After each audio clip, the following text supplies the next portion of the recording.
Take me to the cafe where Dad and Mom used to go before you two got married. My daughter Emily asked us, so we headed to the nostalgic cafe with her. Dad and Mom were close even before I was born, right? How would I remember? How about you, Evan? Don't remember something from so long ago. After a while, the waiter brought over 2 large puddings. 15 years ago, when Evan and I were dating, we often had this pudding. By the way, it's been exactly 15 years since we got married. As I took a bite, I realized something and checked the date on my phone. Today is Dad, Mom, happy 15th anniversary. I was overwhelmed by the unexpected surprise from my daughter. Dad, Mom, please stay happy together forever. I was so glad that Emily had grown up to be such a kind daughter. Yeah, it's delicious. The pudding that you treated us to is really delicious, Emily. When I said this to her with a big smile, she smiled back at me. Emily is growing up so quickly without us even noticing, I said, glancing casually at my husband, Evan. In that moment, I decided that today would be the last day we would be a family. My name is Marcia, and I'm 40 years old. I work part-time at a local supermarket and live with my husband Evan and our daughter Emily. Both Evan and I loved children, so we naturally dreamed of having a family after getting married. However, years passed, and I still couldn't have children. This is something that just happens, so there's nothing we can do, Evan said to comfort me, but as we got older, I started to feel more and more anxious. Even though we went to the hospital for tests, neither of us had any problems. Knowing there was a possibility, we researched everything we could about trying to conceive whenever we had time. Evan was supportive and understanding, but my PIL were harsh with me. Marcia, don't you have children yet? We won't live forever, and we'd love to see our cute grandchild soon. Every time my mother-in-law Caddy visited our apartment, she would say that. At first, her tone was gentle, but as time passed with no results, her words became harsher. Evan's classmate just had their 3rd child. The eldest is already in middle school. And Evan doesn't have any children yet? What's going on? Indirectly criticizing me for not being able to conceive. I began to feel increasingly uncomfortable around her. Sean, my father-in-law, shared Caddy's opinion. We had Evan about a year after we got married. How long have you been married to him? It's been 9 years. And still no children? Every time I saw them, all I could do was bow my head and apologize. In the past, a wife who couldn't have children would be divorced and sent away immediately. Nowadays, it's a much more forgiving time. That's right. Men these days spoil their wives, and that's why the number of children isn't increasing. Mom, Dad, enough already. Evan stepped in between me and his parents, defending me. Normally gentle, he always stood up for me, especially when it came to the topic of children. Marcia is trying so hard to have a child. She's even careful about her diet. Don't push her any further. Caddy sneered at this. If she's trying that hard and still can't conceive, then maybe she has some problem. What do you mean by that? How can you say it's her fault? The hospital results showed no issues with her body. Caddy looked at him with a surprised expression. But isn't it true? She looked him in the eyes. If children are a gift from God, it wouldn't be strange for her to have 1 or 2 by now. Since she can't, it must be her fault. Yes, Caddy is right. Marcia must be doing something wrong. My parents-in-law nodded in agreement. What era are you living in? Don't stress her with these unscientific reasons.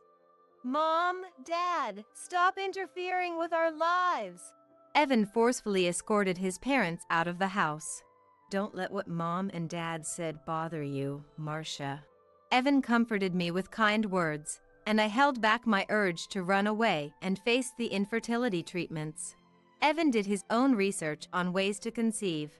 Every time he found new information. How about this? Maybe we should try this? He would suggest. I tried everything I could.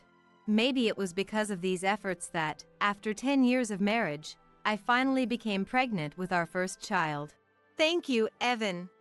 Without your support, I might have given up on having a child by now. I might have run away from this harsh reality. What are you talking about? You're the one who has been working so hard, Marcia. I just did what I could. Right now, it's not about me. It doesn't matter if it's a boy or a girl. Just give birth to a healthy baby.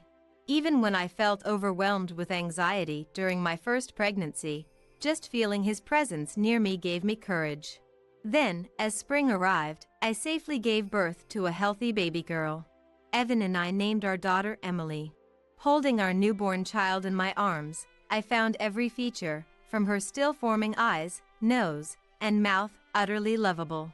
This child was born to us, and now she was sleeping peacefully in my arms. Determined to ensure she would have a happy life, I vowed to overcome any hardship for her sake. As I felt her tiny heartbeat and gentle breaths, I swore to protect Emily with all my might. Looking at her sleeping face, she looks just like you, Marcia. You can't tell that yet. Don't you think her ear shape resembles yours? Really? Her nose looks like yours. She'll definitely grow up to be beautiful. Just then, there was a knock on the hospital room door, and my parents-in-law entered, their faces devoid of smiles. My heart, full of happiness, suddenly darkened as if clouds had gathered. Congratulations, Marcia. You finally had a child. It was as if they were implying I had been refusing to have a child all this time. Still, I decided to welcome them with a big smile. Seeing their grandchild's face might soften the expressions of my parents-in-law.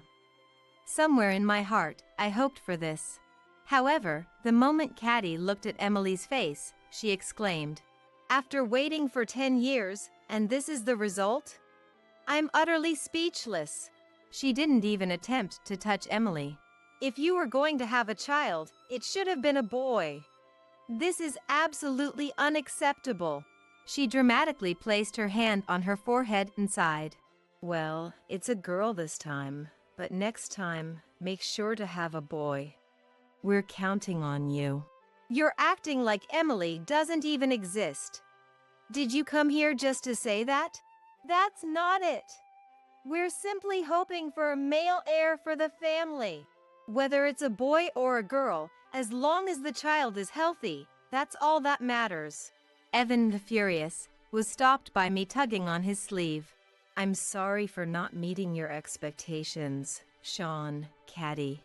Marcia, make sure to reflect on this and have a proper boy next time.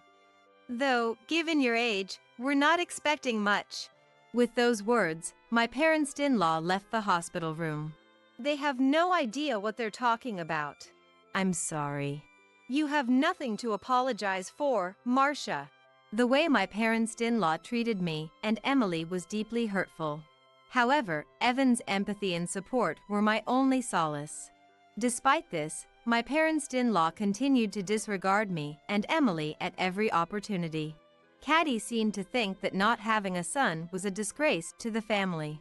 When it came time to introduce newborn Emily to the relatives, one of them congratulated me. Caddy quickly interrupted. "Unfortunately, it's not a boy. By the way, are we good on food? We should prepare more beer since more guests will arrive." She diverted the topic away from Emily and me. "Please, stay out of sight in front of the relatives. The room next door is empty, so go play with Emily there."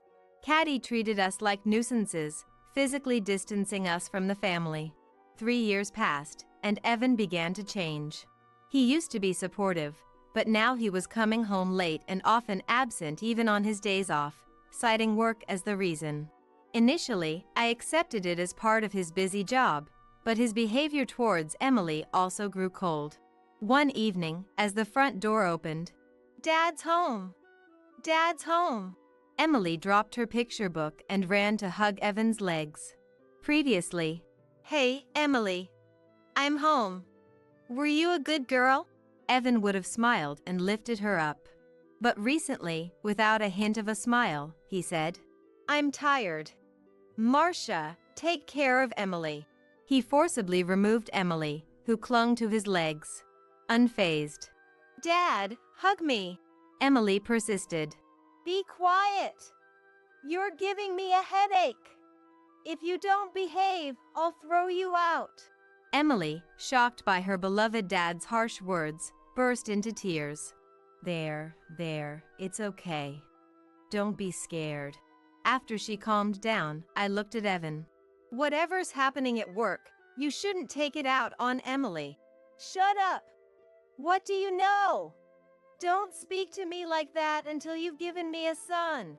Evan had changed so much in the past 3 years that I could hardly recognize him. "Why are you saying things like that? You sound just like Caddy." "I've come to realize that my mom was right about everything once I had a child of my own." With a sigh, Evan loosened his tie. "I don't need dinner. I'm going out." He left the house without even changing clothes. Dad, where did he go? Is it because I was a bad girl? "No, sweetie. Dad loves you more than anything in the world." Was it the stress from work? I kept telling myself it was just a phase. But his attitude never softened. Instead, Evan started taking out his frustrations on me as well, despite my busy days filled with housework, childcare, and part-time work. Exhausted from parenting, I began to consider divorce due to the changes in Evan. "Emily, do you love Dad?" "I love Dad. But I love you too, Mom." "Mom, don't you love Dad?" Looking into Emily's clear, innocent eyes, I couldn't bring myself to divorce him. I hoped he would return to his former self and that someday we could reconcile with my parents-in-law. But Evan's behavior only worsened, and our relationship with my PIL remained strained. Evan's absence became routine, and even on Emily's 5th birthday, he didn't contact us. "Dad's at work again?" Sitting in front of her birthday cake, her eyes were filled with sadness. "Yes, sweetie. He loves you so much that he's working hard to make you happy." "He is amazing." "Here, this is a present from Dad." I handed her a teddy bear that I had bought myself. "It's so cute. I'm glad Dad is my dad." By this time, Evan had stopped depositing most of his salary into our bank account. Worse, the balance was gradually decreasing without my knowledge. Could he really be?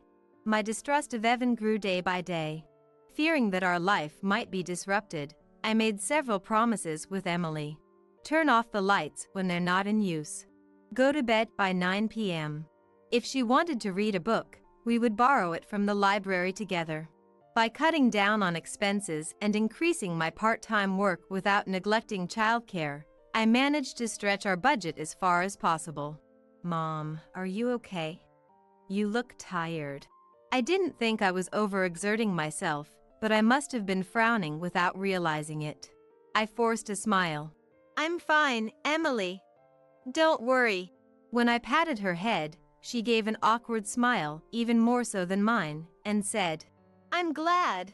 Seeing her like that, I felt deeply inadequate as a mother for causing her such worry. Around this time, Caddy started helping with Emily's pickup and drop-off when I couldn't manage due to my part-time job. "I'm sorry, Caddy." "Don't worry about it. Emily is our precious granddaughter, after all." What had caused this change of heart? Caddy, who had once openly avoided me, and Emily, now seemed different. Despite my unease, I had no choice but to accept her help. One Sunday morning, after cleaning up breakfast, I suggested, "Mom doesn't have work today, so how about we go out somewhere?" I wanted to bring back Emily's natural smile. Emily ran up to me, her eyes sparkling. Mom, Dad is off work today too, right? Can we go out to eat, the 3 of us?" "I'm fine with that, but..." I glanced at Evan, who was sitting on the living room sofa, reading the newspaper. "Dad, please? Can we go out to eat, just the 3 of us? I'm tired. If you two want to go out, just go without me. Please? Just this once, Dad. I want to go out with both you and Mom. Reluctantly, Evan, unable to refuse his daughter's earnest plea, agreed. All right then, just for today. He sighed lightly, folding his newspaper. Emily seemed to have a particular place in mind. I heard from Lily. That cafe where you and Mom used to go a lot. Take us there. Lily is a former colleague from the company I used to work for, who still visits us occasionally after I left my job to get married. Such unnecessary meddling.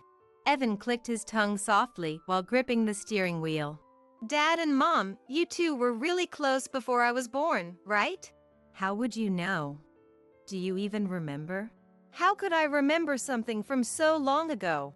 Evan ended the conversation abruptly, but I found myself smiling at the old memories. Look, Mom's smiling. Emily noticed, and I shyly covered my face with both hands. That's creepy. Why are you blushing? Evan's scolding wiped away the nostalgic feelings in an instant. When we arrived at the cafe, there was a reserved sign on a windowside table. Emily tugged my hand. This way. And she rushed over. Emily, that table is reserved. When I called Lily earlier, she made a reservation for us. I couldn't help but laugh at Emily's excitement. Evan, however, seemed uninterested in his daughter's effort, his eyes glued to his mobile phone. After we sat down, a waiter brought 2 large puddings to our table. 15 years ago, when Evan and I were dating, we used to visit this cafe and enjoy these puddings. Seeing the unchanged $2 puddings, both in shape and size, brought a smile to my face. Doesn't this pudding remind you of our younger days? Evan didn't even glance at the pudding, engrossed in his phone. Speaking of which, it's been exactly 15 years since we got married. As soon as I said it, something struck me. I quickly checked the date on my phone. Could it be that today is? Dad, Mom. Happy 15th wedding anniversary. I felt a warm glow in my chest from the unexpected surprise from my daughter. Thank you, Emily. But even though there were 3 of us at the table, the 3rd pudding never seemed to arrive no matter how long we waited. It's taking a while.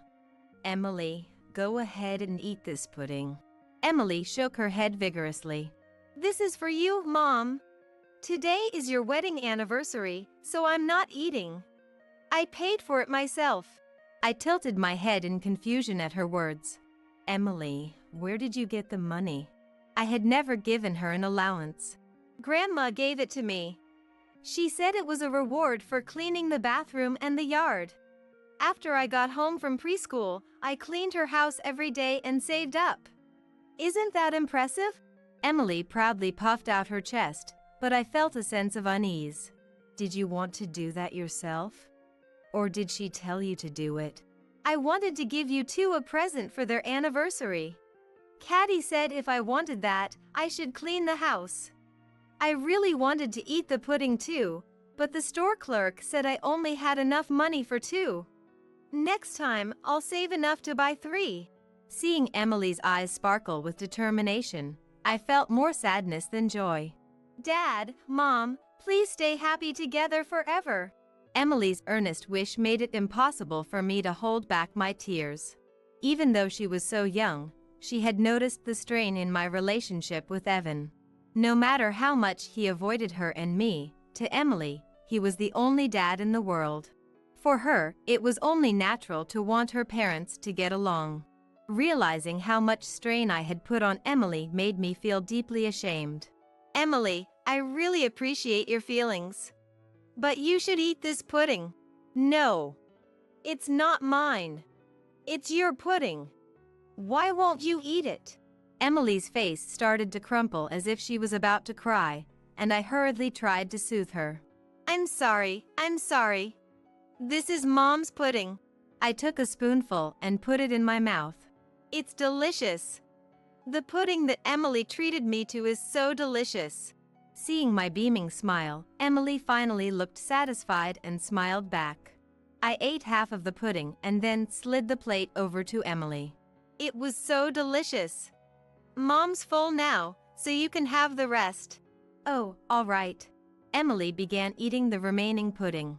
She must have really wanted to eat it herself. But she had restrained herself for our wedding anniversary. I felt so grateful that she had grown into such a kind-hearted girl. Emily is growing up in ways we don't even realize, I said absent-mindedly, glancing at Evan. Evan, however, was still engrossed in his mobile phone, having pushed the pudding to the edge of the table without touching it. Why don't you eat a little?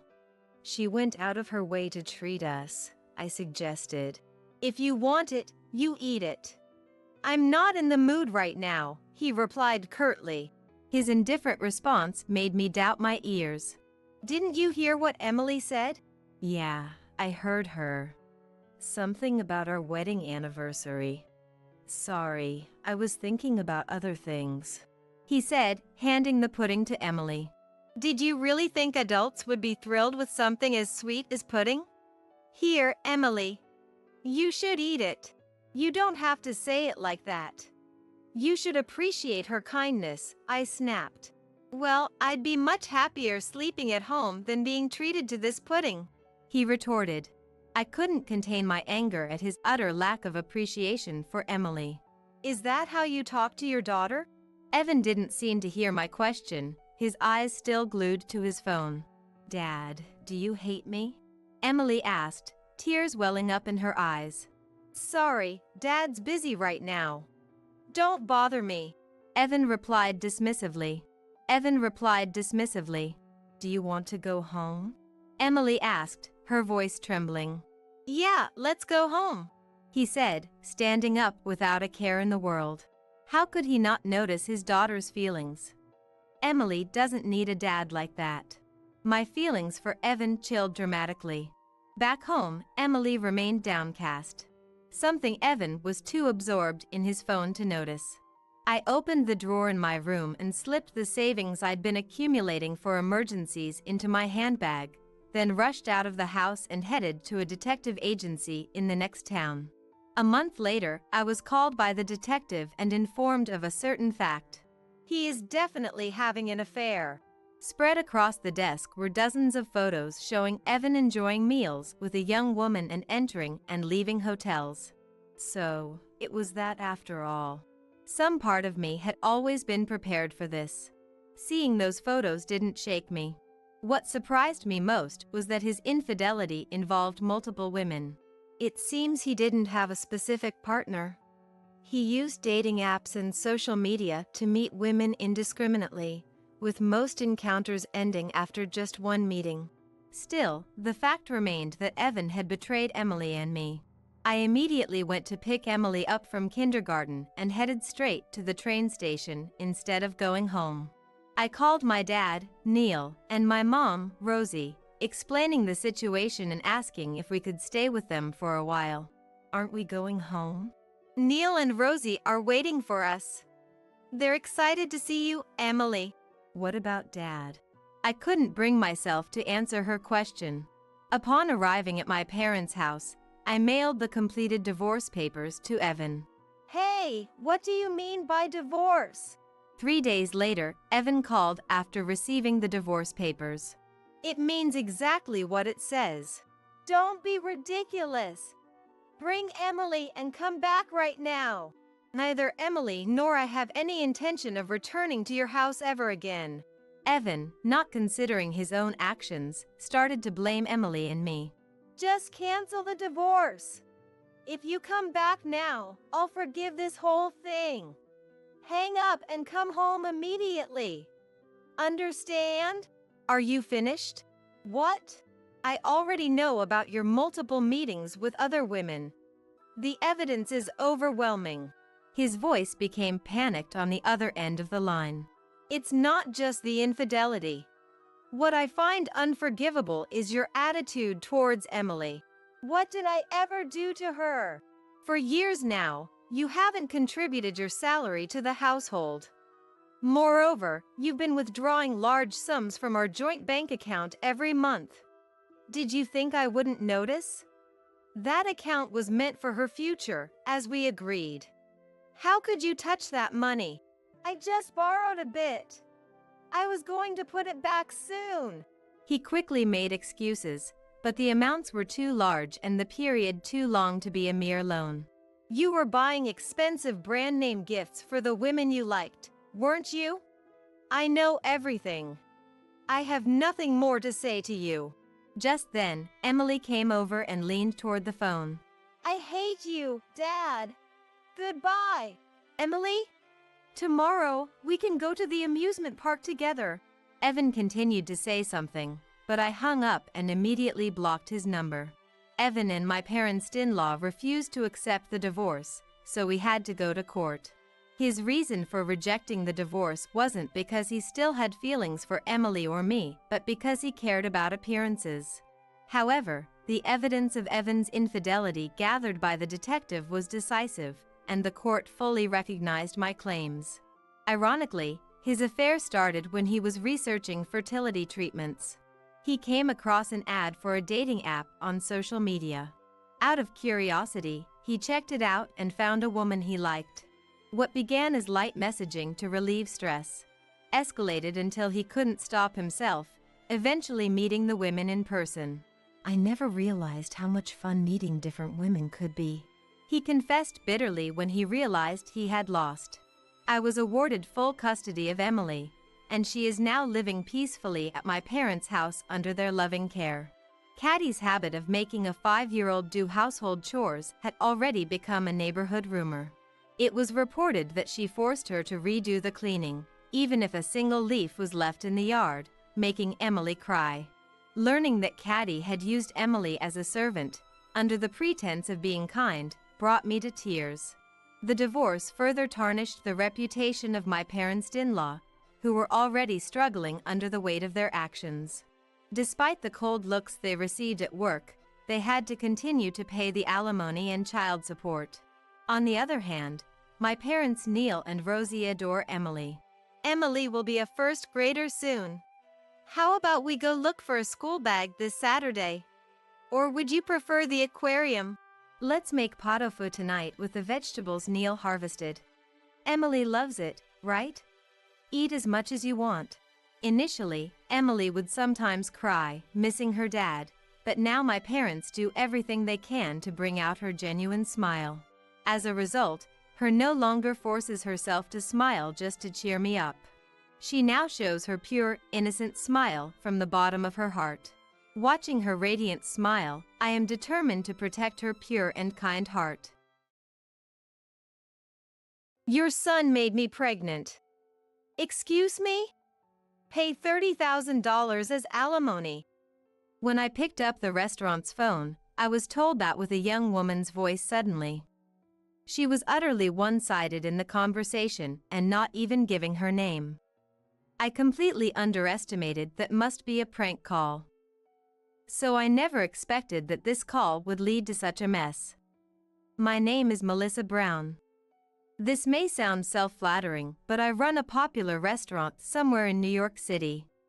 We have been featured on national television and in magazines, and thanks to that almost every seat for lunch and dinner is booked every day. However, because of being famous, nuisance calls and aggressive sales pitches increased. So I got quite sloppy with this call because I thought it was just another prank. But when I was told over the phone to my restaurant that got pregnant, I was actually taken aback and I could hardly understand what she was saying. I do have a son, but the thought of him getting someone pregnant seemed absurd. Yet this prank call with its shocking accusations intrigued me. I decided to listen to her story for a bit out of fun. I had an abortion. What are you going to do about the wounds on my body and soul? Pay for the surgery too. First off, if I may ask who I am speaking to? Even when dealing with prank calls, one of the challenges of the service industry is having to respond politely. It would be a nuisance if our conversation were recorded and exaggerated with false information being spread around. I'm a customer at your restaurant. Is that the first thing you have to say to me after your son hurt me? Your family lacks both common sense and compassion. I find it hard to believe my son would do such a thing.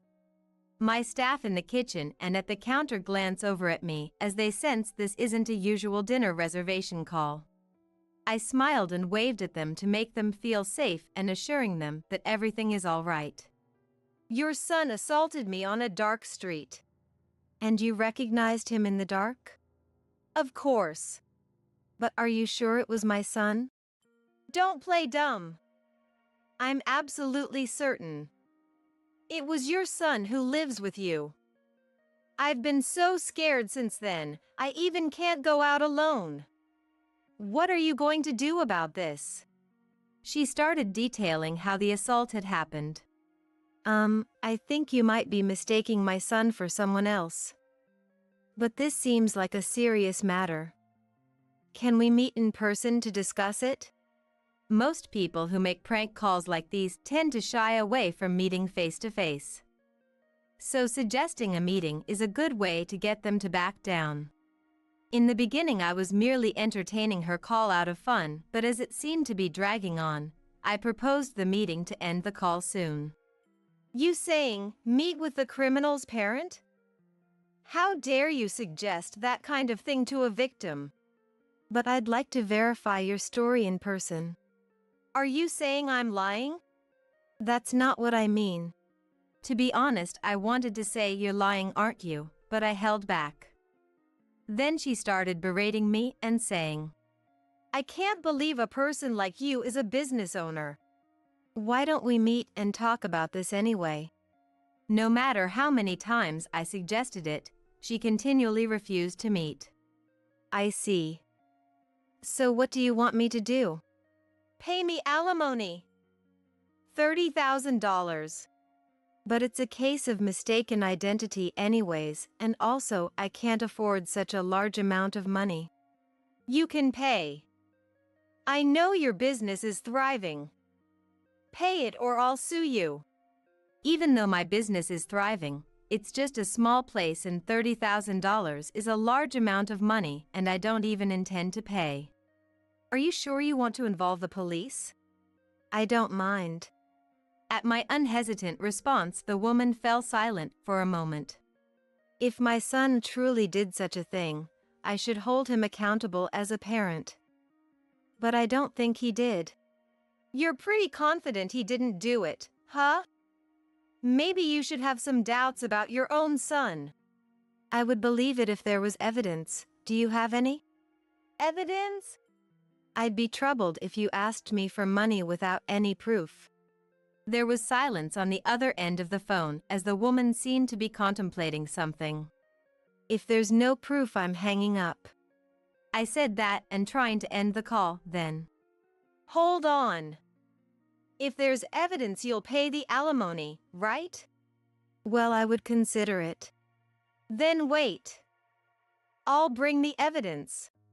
With that, she hung up the phone almost as soon as she had finished speaking.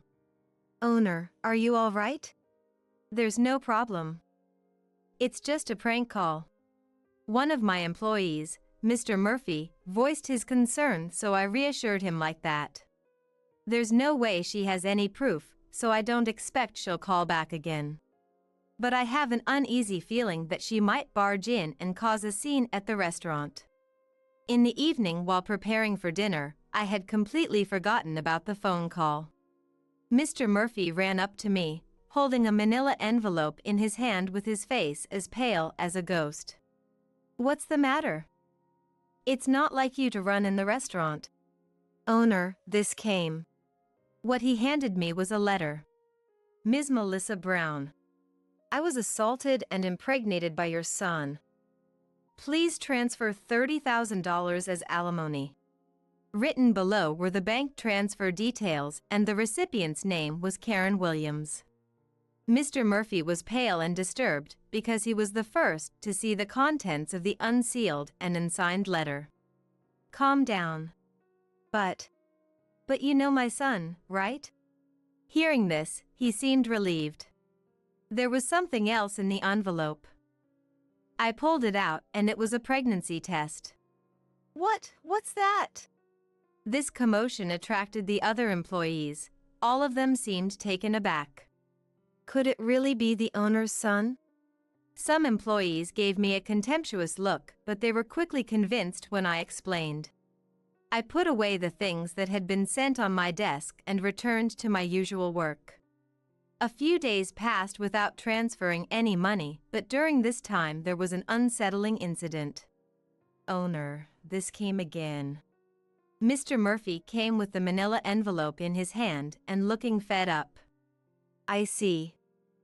Check the contents and put it away in the usual place. Recently, these harassing letters had been dropped in the restaurant's mailbox many times a day. Are you planning to run? Pay up.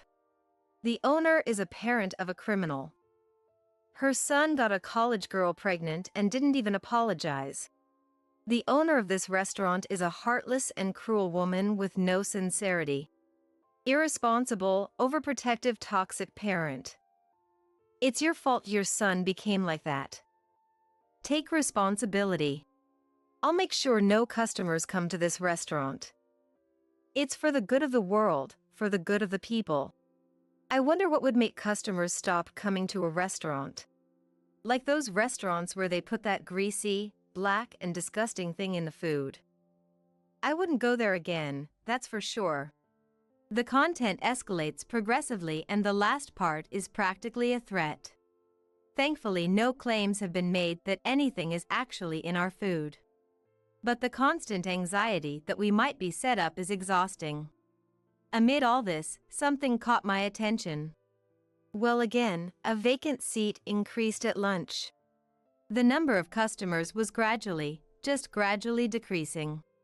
Yes, it's unusual. Today we even had 2 tables empty. My thoughts went out to the poor ingredients waiting to be prepared in the kitchen. Owner!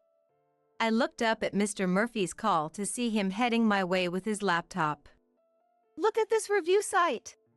On the laptop screen, the latest reviews were filled with harsh, slanderous comments. Bad customer service. They don't listen to the customers. Especially the owner who seems to be getting full of herself after appearing on TV and in magazines. The food is getting worse. The soup taste was way more plain than the last time I visited. I saw an employee drop a piece of meat before grilling and sneak it back. Every single day poor reviews were posted, causing our star rating to plummet. I realized that I was shaking with anger. It's unacceptable. Why should this restaurant, which we've worked so hard to build with the intention of pleasing our customers, be wounded by such baseless accusations? Are the preparations progressing? An unfamiliarly low and cold voice involuntarily slipped from my mouth. Yes, they're almost completed. Upon hearing Mr. Murphy's response, I couldn't help but smirk. It's been a week since we discovered the slanderous comments on the review site. Since then, the number of customers has continued to dwindle. When I stepped out into the dining area, Mr. Anderson, a regular, was sitting at the counter next to a young woman. Mr. Anderson, thank you as always. It's tough for you lately, Melissa. When I greeted him, Mr. Anderson offered me words of consolation. Well, this job is my lifeline. I smiled and replied. Mr. Anderson shook his head sympathetically then. You're strong. Especially considering your son's predicament. But don't lose hope. I'm on your side, Melissa. We'll support your son as he atones for his actions. What? I was taken aback and couldn't understand what he was talking about. Well, I noticed this place is quieter than usual, so I was wondering what happened. Then this young lady here kindly showed me a web page about this restaurant.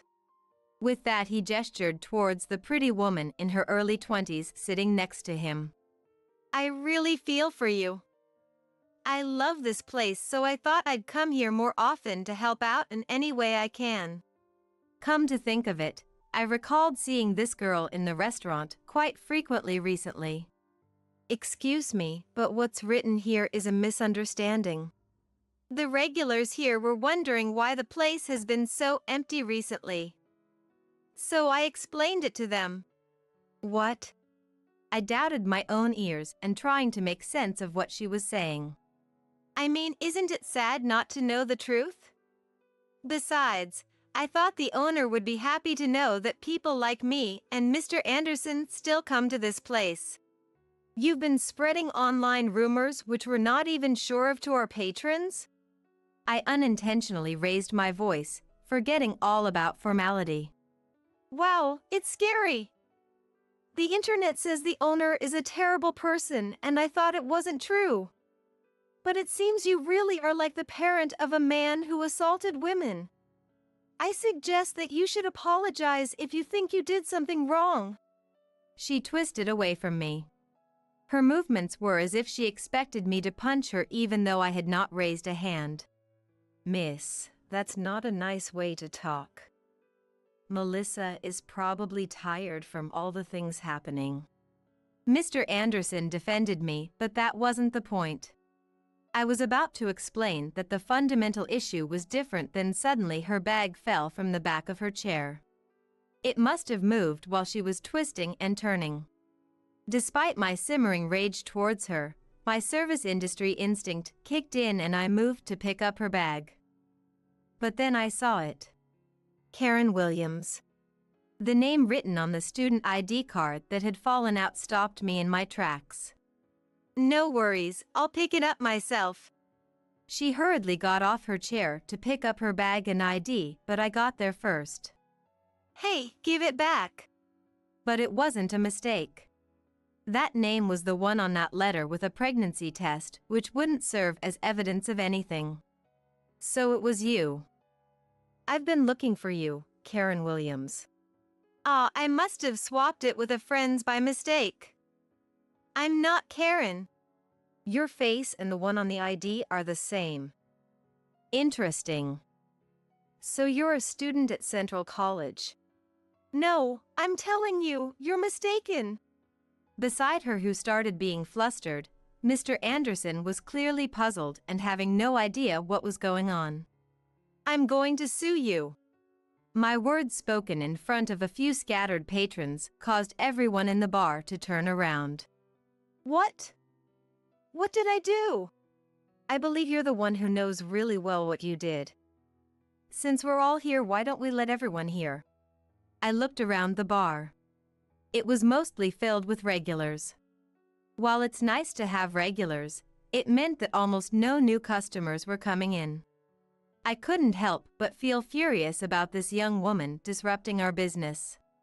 Let me start.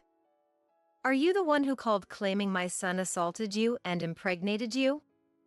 Demanding alimony? I glared at her and pressing her for an answer. Yes, that's me.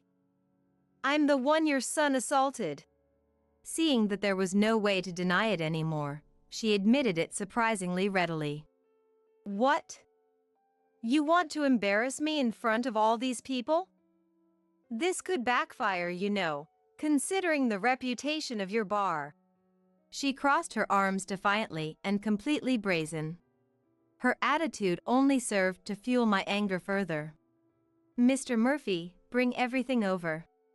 I instructed him to hurry up and bring me a laptop from the store's office along with a stack of envelopes and documents that could be about 4 inches high. Was it you who kept sending harassing letters to the store over and over again? I read some of the letters in a loud voice so that other customers in the store can hear. Pay up or run. This owner is a criminal's parent. Her son impregnates a college girl and doesn't even apologize. Poor souls being forced to eat food from this woman's restaurant. I'm sure I'm going to make customers not come to the store. It's for the greater good. Some were covering their mouths at the harsh words among the regulars who heard the content. This is completely threatening.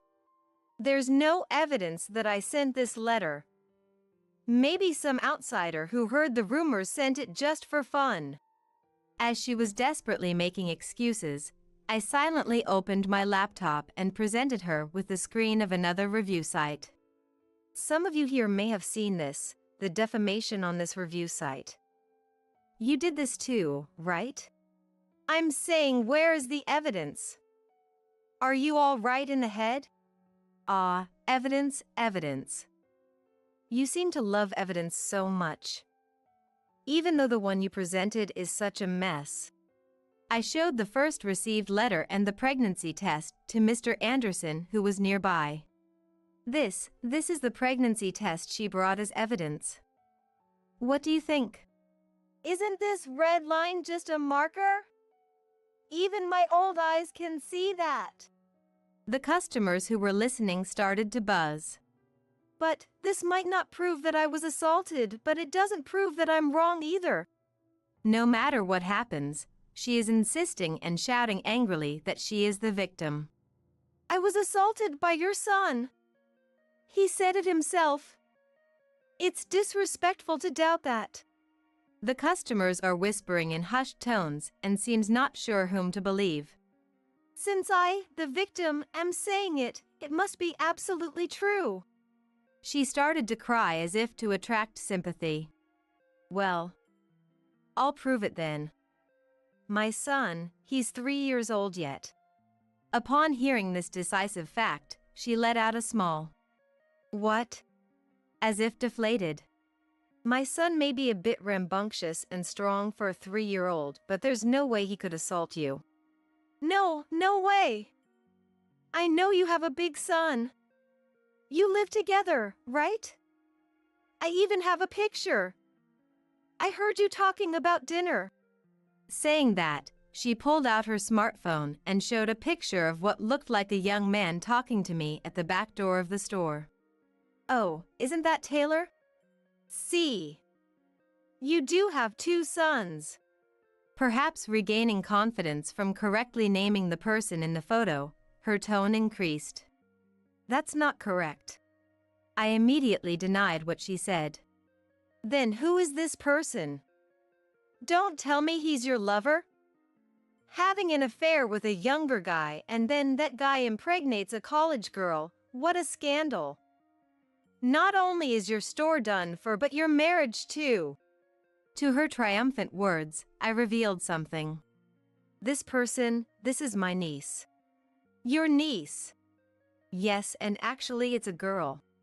I explained that my niece is tomboyish and is often mistaken for a boy even as an adult.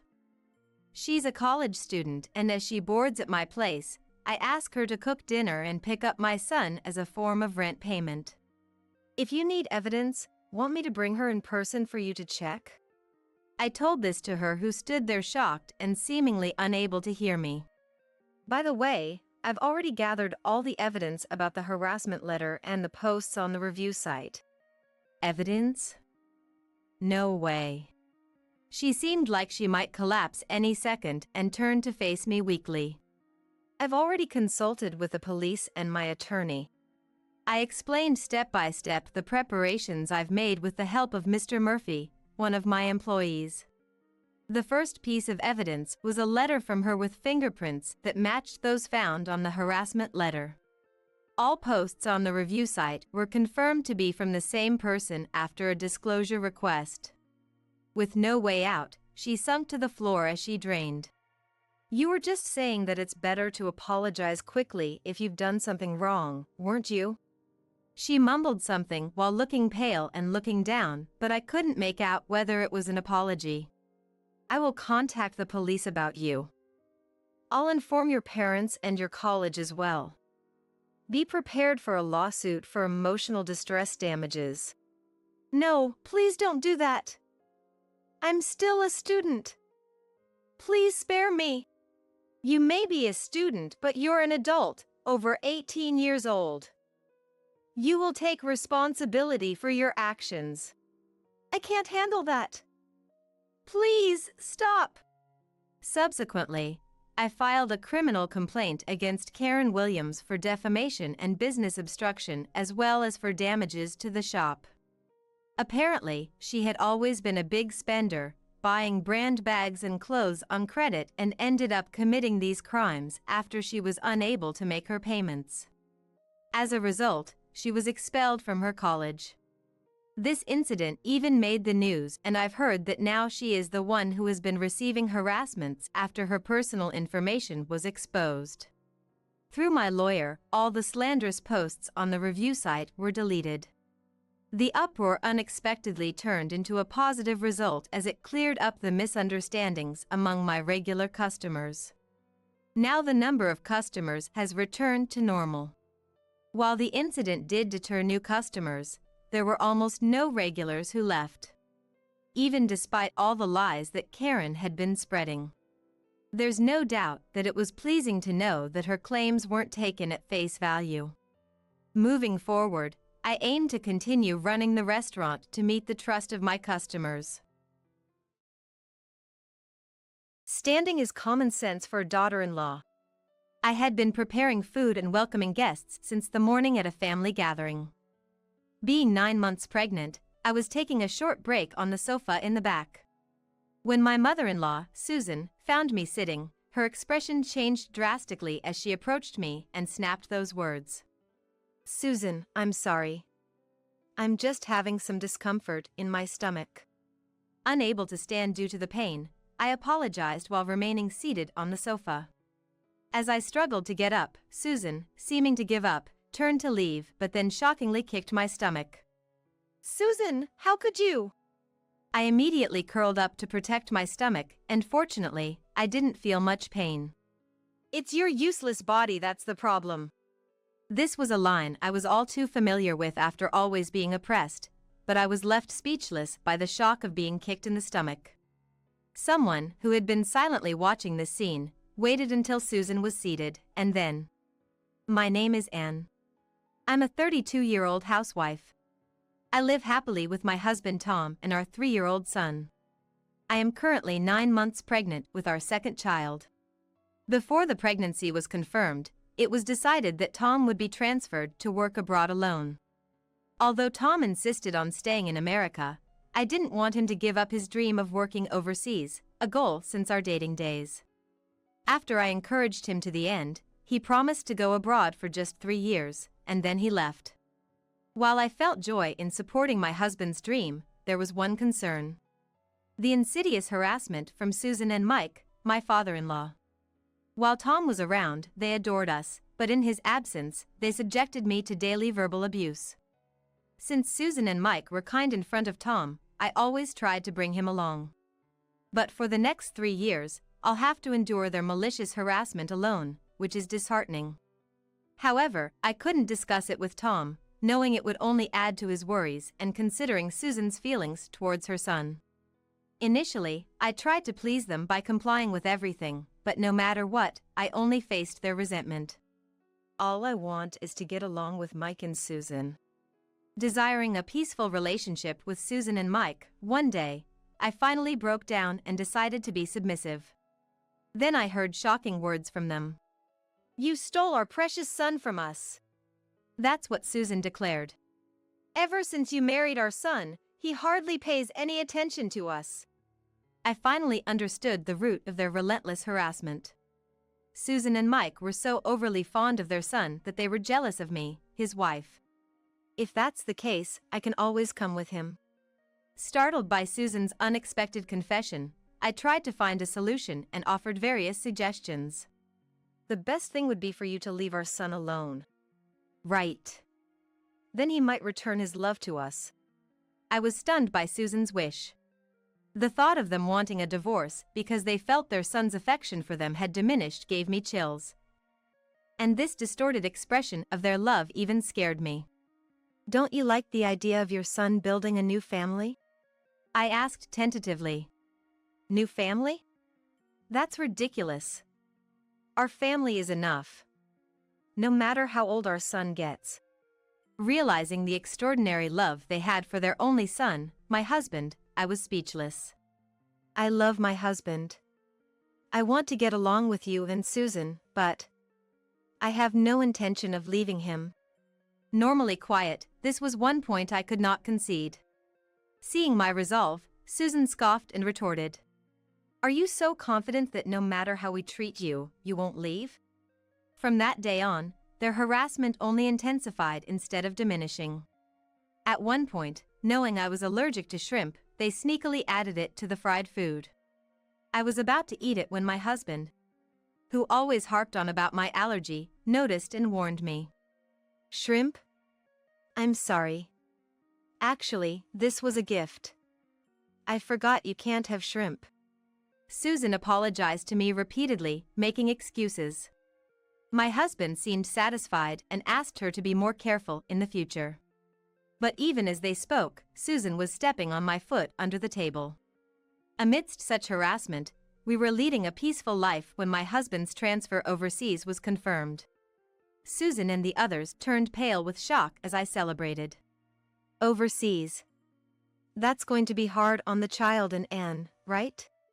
My father-in-law, Mike, really just not wanting to be separated from them, used me as an excuse. My husband said it was a decision we made together, and I knew the anger would soon be directed at me. And, did you even consider my grandchild's feelings? Unsatisfied with my decision, Susan interrogated me like it was an inquisition. Fed up, my husband finally spoke out. Both of you, enough. Working abroad has always been my dream. And is just supporting me in that. He immediately defended me. We support you too. But now just isn't the right time, is it? Mike seemed a bit sorry, yet unable to agree. That's right. The grandchild is only 3 years old. It's too much for Anne. Susan, for once, seemed to be on my side, using my name in her argument. I'm fine. Tom and I have discussed it and decided to go for it. I spoke up, my voice trembling slightly, trying to act bravely so my husband wouldn't worry. Realizing our determination, Susan and Mike reluctantly accepted it, though with a sense of defeat. That night, feeling sorry towards Susan and Mike, my husband suggested we all have dinner together. I had been avoiding eating with them since the shrimp allergy incident, but I decided to endure it for my husband's sake. Then let us, the ladies, get busy preparing in the kitchen. You relax. Susan, excited to cook for her son after a long time, went into the kitchen. Hesitant to be alone with her, I steeled myself and followed her to the kitchen. Aren't you afraid our son might leave you when he returns from abroad? Susan's words, still hoping for our breakup, drained the blood from my face. Realizing it was pointless to engage, I silently started preparing. While we were working on different ingredients, Susan called out to me. And that pot over there is cool. Could you take it to the table? Busy with preparations, I followed Susan's instructions and grabbed the pot handle with my bare hands, only to let go immediately from the scorching heat. A pot of steaming hot beef stew fell right at my feet. I burned my hands and feet. Hearing my scream, my husband and Susan rushed over. And, did you touch it with your bare hands? I told you to be careful of burns. What should we do now? Susan pretended to panic, but did nothing. My husband, seeing this, quickly instructed to bring a towel and ice. He also told Mike to call an ambulance. Seeing my red, swollen hands and feet, I could only cry in pain and frustration, clinging to my husband.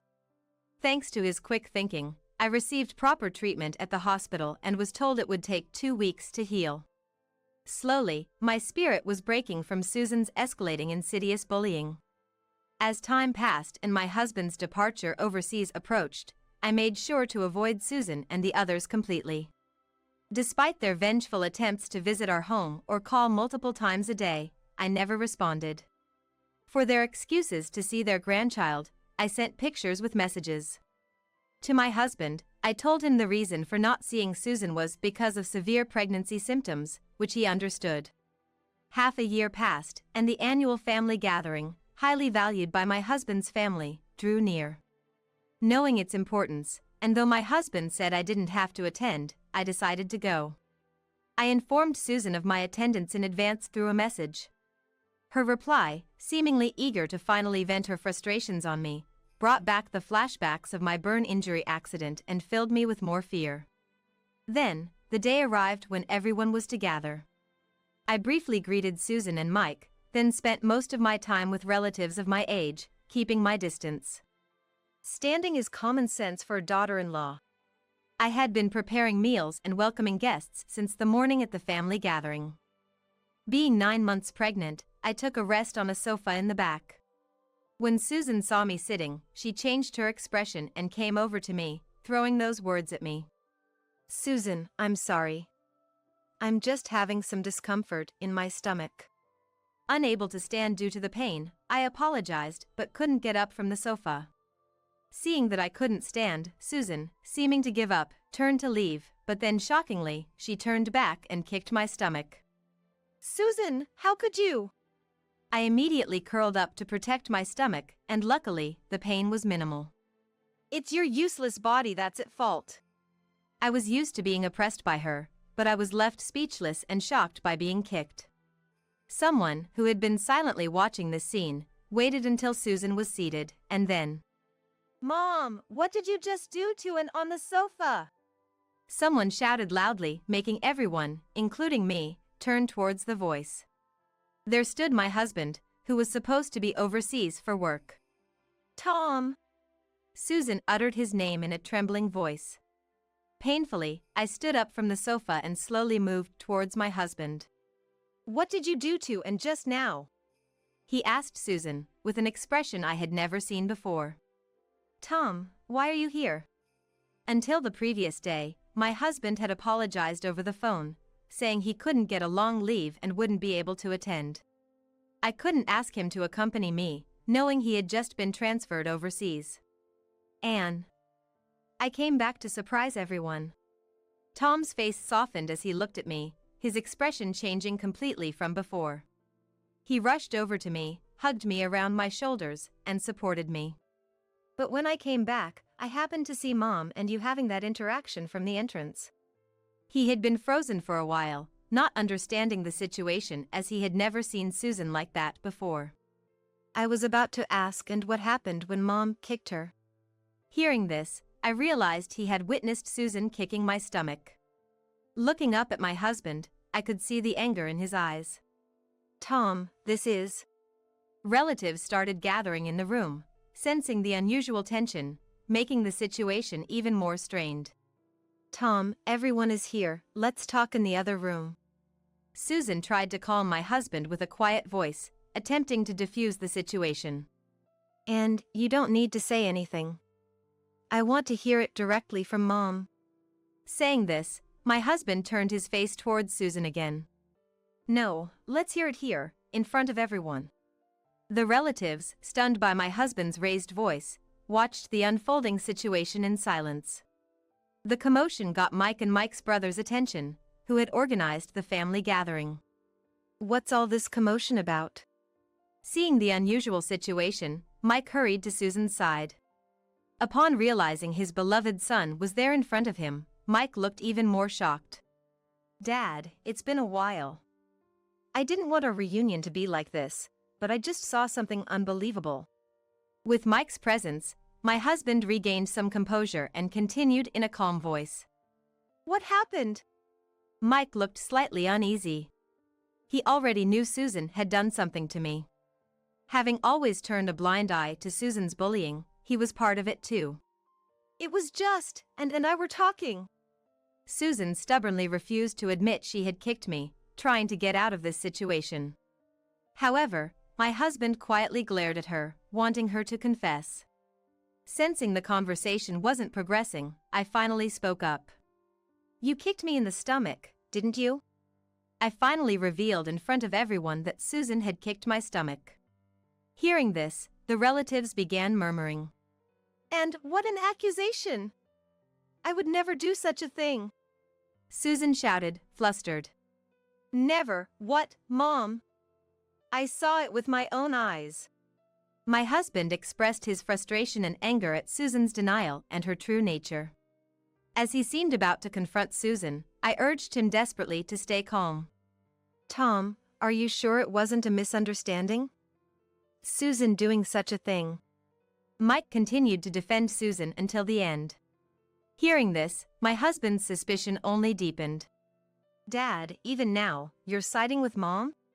My husband was speechless at Mike's attitude, seemingly more afraid of Susan facing critical judgment than the fact she had kicked me. "Tom, I could only hold his hand tightly.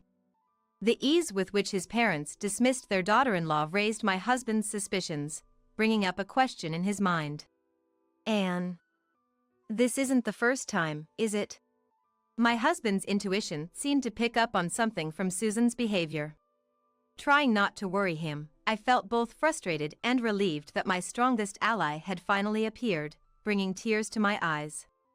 Realizing this wasn't the first incident, my husband asked, "Mom, what terrible things have you done to Anne?" His anger not subsiding but intensifying. The relatives intervened to stop Tom as he approached Susan and Mike. "Tell everyone here what pain you've caused, Anne." As Susan heard this, her face turned pale, and she collapsed to the ground. "Tom, it's too harsh to treat Susan like this in her condition." Mike began to show anger towards Tom. "Harsh? Then what about that burn?" Susan and I were shocked, as if our thoughts had paused for a moment. And the one who raised his voice upon hearing this was, surprisingly, Mike's brother. "And was burned?" Mike's brother, who had been quietly observing what he thought was a mother-in-law and daughter-in-law issue, spoke up for the first time, surprised by the unexpected development. "It seemed strange to me that day, and got a severe burn holding a pot of just done beef stew with her bare hands." My husband had been troubled by the fact that I had done something I would never normally do, and would always check if it's safe before handling a pot with her bare hands if it were her own decision. I always had a habit of double-checking everything, whether it was cooking or leaving the house, which my husband knew well. So, it seemed odd to him that I would grab the pot without thinking. "The beef stew was made by Mom. Did she say something at that time?" As he pressed for answers, Susan and Mike fell silent. Some relatives defended Susan, while others expressed disbelief. I decided to reveal everything. "That time, Susan said it was cool, right?" I repeated Susan's words with courage. I explained how I was busy with my own cooking preparations that day and took Susan's words at face value without checking the pot. "I regret not verifying and ended up getting burned." I admitted my mistake. Hearing this, Susan's expression changed, and she glared at me, shouting, "You are just trying to slander us. What kind of daughter-in-law are you?" Susan, who had been subdued, became enraged when faced with me. "I'm not stupid. I have saved our interactions as evidence." I had secretly been collecting evidence of Susan and Mike's insidious harassment, in case I couldn't endure it any longer. My husband showed a surprised expression, then I said, "Tom, I'm sorry I kept quiet. I didn't want to worry you, and I was afraid of ruining your relationship with Susan and Mike." The root of his parents' harassment stemmed from their affection for their beloved son. It was a twisted love, but I wanted to avoid worsening the relationship between Tom, who had been raised with much love from his parents. Susan and Mike, not expecting that I had been considerate of them, turned pale upon hearing this. "Mom, Dad, did you hear? Even after all this, and was still thinking of us." Tom apologized to me, ashamed that he hadn't realized the situation. "And I'm so sorry my parents made you suffer this much." Tom apologized with tears, and Susan, as if regretting how things turned out, exclaimed, "No, it's wrong. It's her fault. She stole our precious son." It was the moment Susan's true nature was revealed. The relatives around us looked on with cold eyes. Even Mike, considering his brother's reputation, tried to stop Susan's outburst. "Who stole me from you? Are you doing all this too and because of me?" My husband was speechless, not expecting such a distorted form of love where Susan's harassment was a retaliation for his affection being directed towards his new family. "I'm grateful for how you raised me. But the most important thing to me now is and our family." He expressed his feelings to Susan and Mike. He then shared how much respect and consideration we had always shown towards Susan and her family. "Mom, Dad, I wanted you to see the irreplaceable love of your grandchildren and Anne's admiration for you." Moved by their son's desperate plea, Susan and Mike seemed to finally realize the gravity of the situation, and Mike collapsed on the spot. "Mom and Dad, you've destroyed your own daughter-in-law's love and my trust with your own hands." Hearing this, Susan, realizing for the first time that she had disappointed her precious son, broke down in tears. Seeing Susan crying and distraught, a part of me felt sorry for her outburst. But more so, I felt a sense of relief in her taking responsibility for this mess. Mike's brother, changing the dire atmosphere, intervened. "All right, this isn't a spectacle. The four of you, please move to a quieter room." With those words, the other relatives awkwardly dispersed. Receiving words of sympathy and encouragement, I began to relax a bit. Supported by my husband's arm, we moved to a quieter room as Mike's brother suggested. Once the four of us were inside, an uncomfortable silence filled the room. My husband still had questions for them, eagerly wanting to confront them. However, Susan and Mike looked so exhausted that he hesitated to speak. Then, Mike's brother entered the room. "Now we can have a calm discussion. Is it true that Anne was subjected to insidious bullying?" With a stern expression, Mike's brother asked directly. After a moment of contemplation, Mike finally nodded in resignation. Triggered by Mike's acknowledgement, my husband burst out. "To think my parents would do this while Anne was protecting our child and unborn baby, it's shameful." He voiced all the accusations as if speaking on my behalf. He revealed that the shrimp allergy, the burn, and the kicking were all acts of spite towards me. "I can't understand how Dad and Mom could hurt Anne to such an extent." Disappointed beyond imagination, my husband's disillusionment deepened. Then, Mike's brother brought an end to the discussion. "Tom, that's enough. As your uncle, I'm deeply sorry for such a shameful sibling. I can't forgive what they've done." He apologized to us, then rushed to Mike and struck him on the cheek. "As your brother, I cannot forgive your actions. Don't show your face at family events anymore." He then instructed Susan and Mike to leave immediately. Susan and Mike seemed to want to say something to me, but the fact that they had kicked me remained unchanged. I ignored their expressions and stayed close to my husband's side. Once Susan and Mike were out of sight, I finally felt a sense of closure and, perhaps relieved, I broke down crying. I don't remember much about what happened next, but my husband stayed by my side until the end. After the revelation of Susan's insidious bullying, my husband forbade any contact or visits from them. This helped me avoid seeing Susan, and gradually, my emotional wounds began to heal. The overseas transfer that was supposed to last 3 years was cut short by my husband, who didn't want to be away any longer. He returned to America after just 1 year. Initially, I was a bit apprehensive, but I supported his return, prioritizing the safe birth of our second child. Now, we are eagerly awaiting the birth of our second child as a family of 3. Susan still sends daily messages of apology, wanting to mend our relationship. When I express my fear of seeing them, my husband continues to prioritize my feelings. The relatives also talk about how haggard Susan looks now. And the general consensus is that it's their own fault. In a situation where my husband and relatives are on my side, there's not much Susan and Mike can do. So, once our second child is born, I plan to show them the baby. However, I have no intention of repairing the relationship with Susan and Mike. I'm resolved to spend an ordinary life with our family of 4, combining our strengths. "I'm going to marry your sister. ATM is no longer needed." I could hear the mocking laughter over the phone. But I didn't let out a surprised sound. I thought if I played into their hands, it would weaken my position. And by now, I had not an iota of love left for my husband, Zach. "Okay, brace yourself," I replied calmly, but inside, anger was boiling over. Zach, who dumped all the childcare, elder care, and housework on me, was enjoying an affair with my sister, Nicole. And Nicole too, after borrowing all that money from me, she slept with my husband and even called me an ATM at the end. It was unforgivable. "You're okay with us divorcing, right?" When Zach pressed me, I simply nodded yes. On the other end of the phone, the two of them cheered. "Enjoy it while you can." There's no way they won't get their comeuppance for belittling me like this. I bit my lip hard.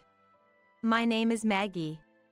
I'm 60 years old, living with my husband Zach, who's 5 years my senior. Our son, Alan, is 30 this year, already independent and out of the house. I was working part-time at a grocery store until recently, but due to the recent surge in prices, I was forced into early retirement for cost-cutting. The manager, who was very kind since I worked there for many years, even gave me a severance package despite being part-time. It's a bit sad to retire before reaching the age of retirement, but working at the grocery store definitely helped me grow. So I'm very grateful to the manager who continued to employ me. One might think I'm set for a slow life in retirement, but actually, I'm having some domestic issues. Well, more with Zach than with the household. With our loveless and distant marriage, I'm very anxious about living together for many more years. Why did it come to this? Let me start from the beginning. I met Zach over 40 years ago. Back then, I was a student job hunting, talking to various industry veterans. Most of them were seniors from the newspaper club I was part of. At a club drinking party, many alumni, including Zach, would show up. Maggie, what kind of company do you want to work for? Zach, rumored to be the handsome senior in the club, asked me with a comfortable distance. I honestly told him I wanted to work for a stable company. How about the bank I work at? Banking's probably the most stable, right? Indeed, it seems like a solid job. While my response was cliché, I was happy Zach invited me to his bank. Encouraged by Zach, I applied to his bank and got the job. It wasn't too difficult as the bank hired many students from my university. Once I started working at the bank, I realized many women liked him. Zach, always invited out for meals after work, seemed out of reach for me. But Zach often asked me out, and despite feeling guilty towards his other admirers, I started going out with him more as I was interested. So, we started dating and got married 3 years later, after which I quit the bank. It's regretful to quit just after 4 years, but back then, most women quit upon marriage. Especially since Zach and I were in the same workplace, he seemed to prefer I work part-time elsewhere. I had no regrets about marrying Zach and quitting my job. For a while, we enjoyed our life together until I got pregnant and gave birth to our son, Alan, at 30. Zach, who used to treat me like a princess, suddenly became indifferent after the birth. Zach, can you make a bottle for Alan? A bottle? That's a mom's job. Why do I have to do it? His sudden change in attitude left me more in shock rather than in sadness or anger. I had heard that men sometimes lose interest when their wives give birth. But I thought that was a story for only a small fraction of couples. I never imagined that Zach, who loved me so much, would suddenly cast me aside like throwing something into the open sea after I had our child. From then on, every day was a whirlwind. Zach continued to refuse to help with the baby. Taking care of the baby is a mom's job. Plus, you're a housewife, so it's natural for you to take care of it. I'm busy with work. Zach had his plausible reasons, but they didn't satisfy me. But it's my first time too, and raising the baby alone is hard work. As I countered while watching Zach's reaction, he glared at me. If it's that hard, why don't you go to my dad's? Dad's free and can help you out. To your father? Yeah, that's right. I was utterly shocked by Zach's suggestion. Zach's mom had passed away early, and only his dad, Bob, was left, who recently had trouble with his legs and might need to go to a care facility. How could he think of leaving our child with Bob? Moreover, Zach completely refused to be involved with the baby, essentially just dumping it on his parents. Zach's outlandish idea left me troubled. Since then, I received little help from Zach in raising Alan, and I had to do it alone, repeatedly reading childcare books. Fortunately, Alan was a well-behaved and obedient child, who listened to me and grew up healthy. When Alan turned 5, after sending him off to kindergarten, I noticed a call on my mobile phone. Maggie, it looks like Dad collapsed. I'm thinking of putting him in a facility. Can you handle the paperwork? What? collapsed? Is he okay? And about the facility? I was very surprised by Zach's call. The news of Bob's collapse was alarming. I hoped he had been taken to the hospital in time. Given Bob's leg condition, it must have been quite a struggle. Bob had always been fond of me, treating me like his own daughter, and I regularly took Alan to visit him, even without Zach asking. The in-laws' house was about a 40-minute drive from our home. Every time we visited, "Thank you for coming all this way," Bob would say with a kind smile. Alan and I both loved Bob and, despite the distance, always wanted to visit him again and again. Hearing that Bob had collapsed, I was filled with anxiety, but Zach only mentioned putting him in a facility in a matter-of-fact tone, which irritated me. "Just handle it, I'm busy with work, okay?" "Wait a minute." Zach cut the call quickly after saying his piece. The idea of putting Bob in a facility was unthinkable to me. Unless it was Bob's own wish, it seemed like Zach was just deciding to put him in a facility on his own. After much thought, I decided to take care of Bob myself as soon as he recovered. When I arrived at the hospital where Bob had been sent, he was in the hospital room and had already regained his consciousness. Bob was over 70 but had struggled to continue the family's farming business despite his leg issues. Both Zach and I had asked Bob to rest, but he insisted on going to the field that day. "Maggie, sorry for troubling you." "No, please, just don't strain yourself anymore." "All right."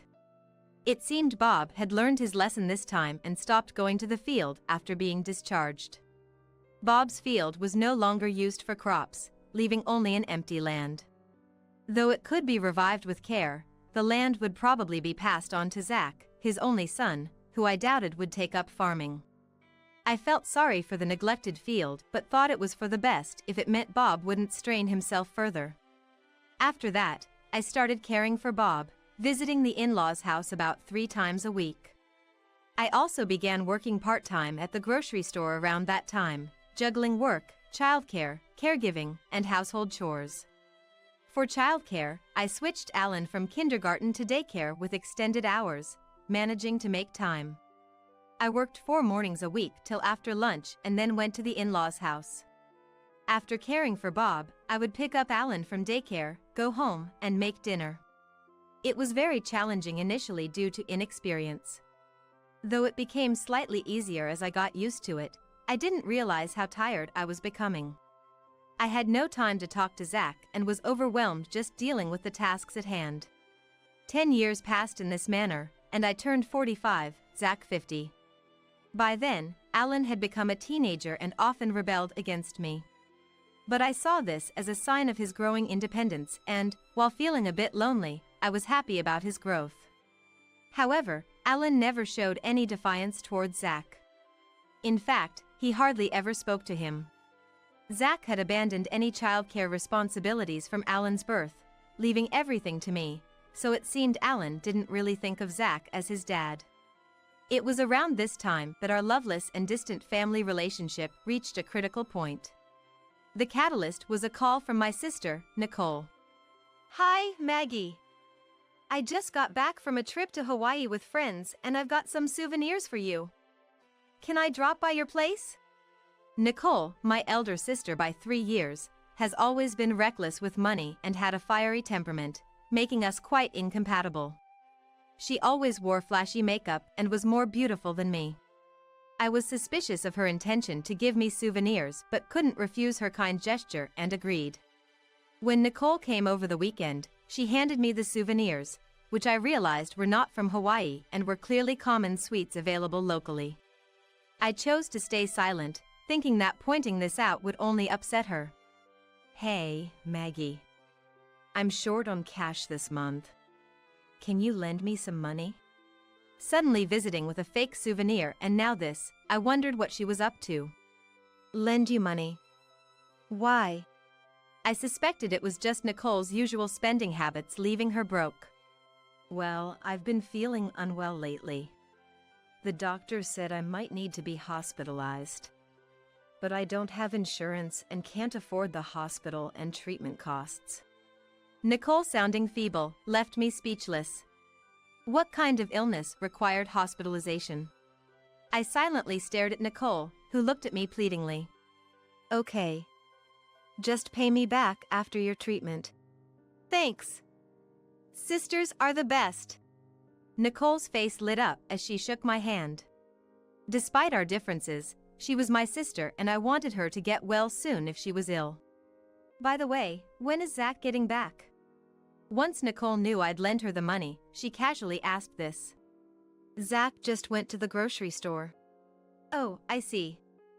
I'll just say hi then and leave. Right then, the front door opened and Zach returned. Hey, Zach. Oh, Nicole. You're here. Yes, just had something to discuss with Maggie. But I'm done now and will be leaving. As Nicole stood up and passed by Zach, she seemed to whisper something in his ear. After Nicole left. What did Nicole say to you earlier? I asked, but nothing important. Zach evaded the question. I remained curious but soon forgot about it. The discovery of Zach and Nicole's affair happened a month later. I planned to visit Bob that day, but work got extended, so I postponed my visit to the in-laws' house to the next day and went home as usual.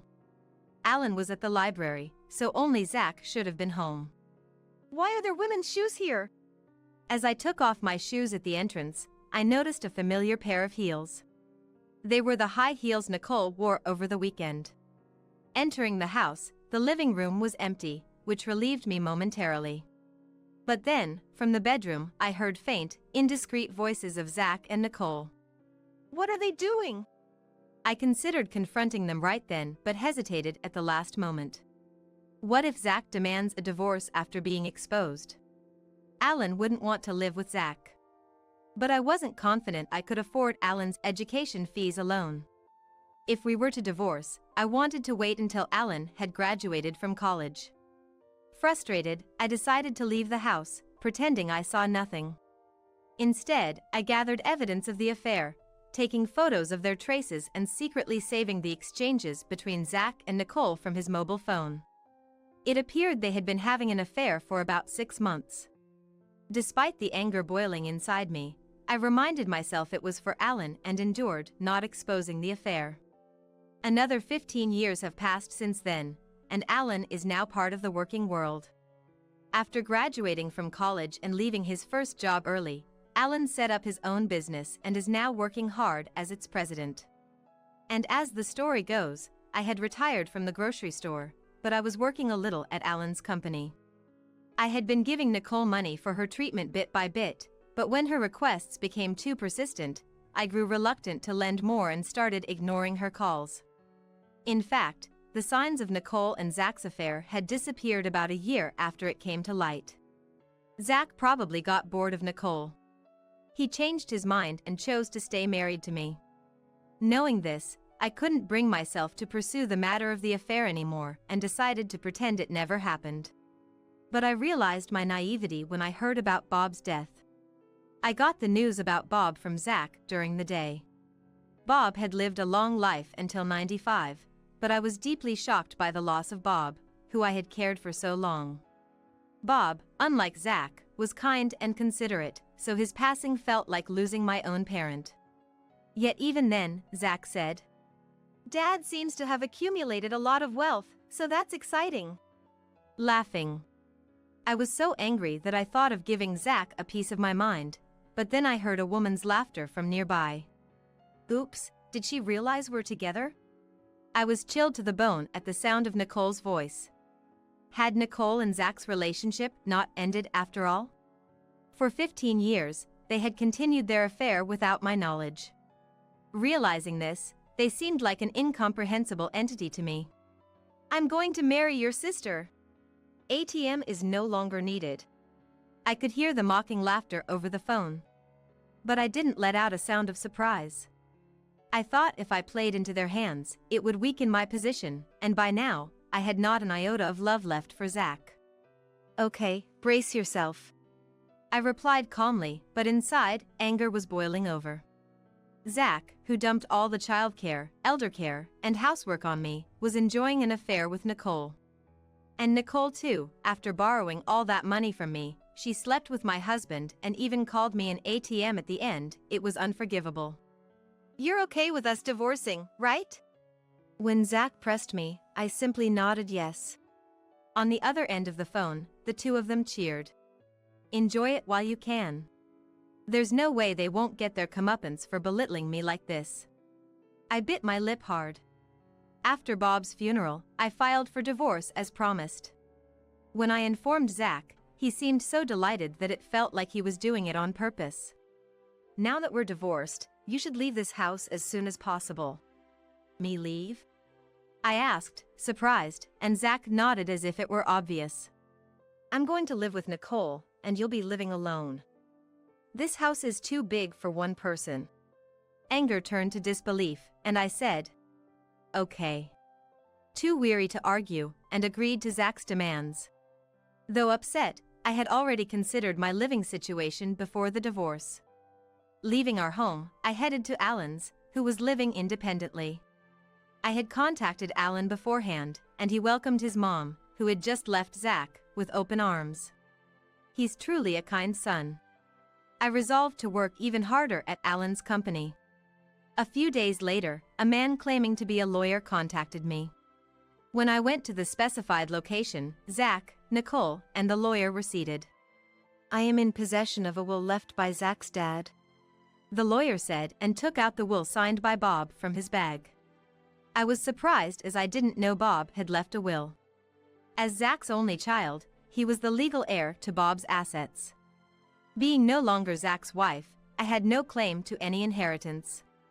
Why was I called then? As I wondered, the lawyer read the will. Its contents were astounding. Bob had left half of his assets to me. That meant the field Bob owned was now part of my estate. While Zach would inherit the other half due to his legal share, he had surely not expected me to inherit anything.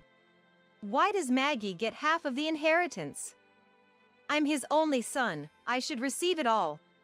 Dad was very grateful to Maggie for her selfless care, even though they were not related by blood. He meant it as a thank you. Bob. I was deeply moved by Bob's thoughtfulness. What the heck is this? I thought we could finally relax with the inheritance. Nicole twisted her face in frustration. The lawyer then mentioned that Bob's will had also left all of his debts to Zach, but it seemed Zach and Nicole were too upset to hear that part. I was overwhelmed with gratitude towards Bob, and before I knew it, tears were streaming down my face. Thank you, Bob. Seeing me in tears, the two of them seemed to grow even angrier, but the lawyer concluded. That is the content of the will. With that, Zach and Nicole seemed to snap back to reality. I'm not happy about losing half, but hey, we still have half of the inheritance left. Gotta thank the law for that. Zach said as he patted Nicole's shoulder, who nodded in agreement, right. Well, we'll be leaving now. We won't have anything to do with you anymore, so take care. They laughed loudly as they left. I returned to Alan's house, savoring Bob's last act of kindness. After receiving the inheritance from Bob, I continued working at Alan's place without incident, and before I knew it, 2 months had passed. That's when Zach called me, on a Sunday. Alan and I were both off work, relaxing at home, but my mobile phone started ringing insistently. Zach! The air froze between me and Alan as we realized it was Zach calling. Why is Dad calling? He abandoned you, and now what does he want? You don't have to answer. Alan said so, but the phone kept ringing persistently. Irritated, I decided to answer to silence Zach. What is it, calling me repeatedly? You said we wouldn't have anything to do with each other ever again. I answered with a tone of annoyance, but Zach seemed not to hear me and started talking frantically. Hey, what's going on? Why are you working at Alan's company? And why is Alan's company being featured on TV? And what's with showing your fancy house? Zach's near hysterical voice echoed through the phone, causing Alan to frown. You saw the TV. I realized why Zach was calling all of a sudden. Recently, a TV station had interviewed Zach's gym, and it was broadcast yesterday. Alan's gym, which combines a gym and cafe, had caught the TV station's interest due to its novelty. Since opening, the gym had rapidly increased its membership, and Alan appeared on TV as a successful young entrepreneur, even showcasing our home as Zach mentioned. The house we live in now, Alan's home, is quite luxurious, far surpassing the neighboring houses in size. So Zach saw Alan's house and was shocked enough to call. "What do you mean you guys are living in such a big house?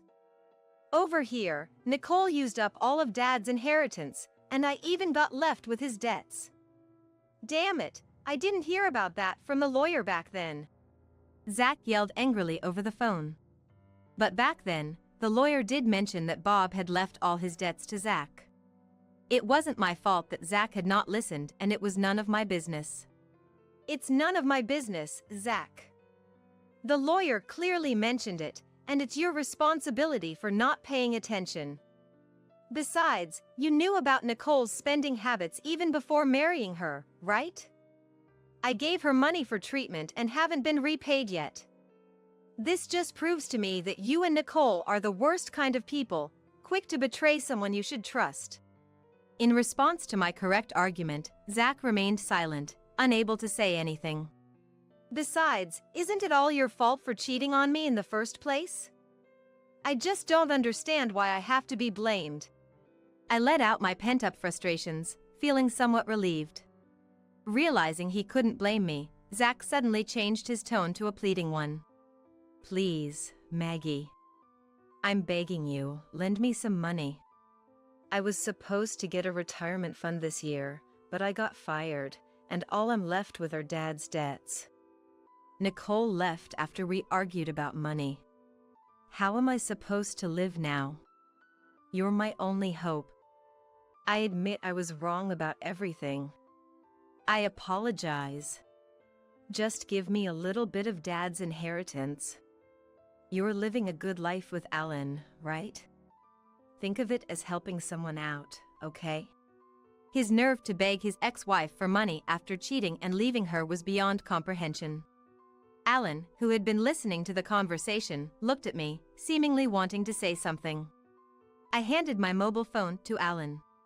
Alan turned on the speaker and firmly said to Zach, "Dad, you betrayed Mom and married Nicole, right? And I heard you never took care of me since I was born. I don't have any memories of playing with you after I became aware. It was always just Mom and me. On Parents' Day and Sports Day, it was always just Mom who came. That's why I'm helping Mom with my company and living with her. Why should I, who you never did anything for, lend you money? My only parent is Mom. I won't give you a single dollar." Alan's strong, businesslike tone choked me up. I could sense Zach gasping on the other end of the phone. "Alan, how could you say that to your dad? Fine, I won't rely on you guys ever again. Don't insult me." With that, Zach hung up. We looked at the silent mobile phone and then burst out laughing together. "Zach begged us for money, and now he says he won't have anything to do with us. What an idiot." "Yeah.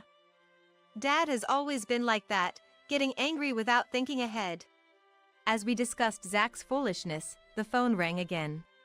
It was Zach. He probably wanted to ask for money despite saying he wouldn't contact us again. Fed up, I blocked Zach's contact. "That's it.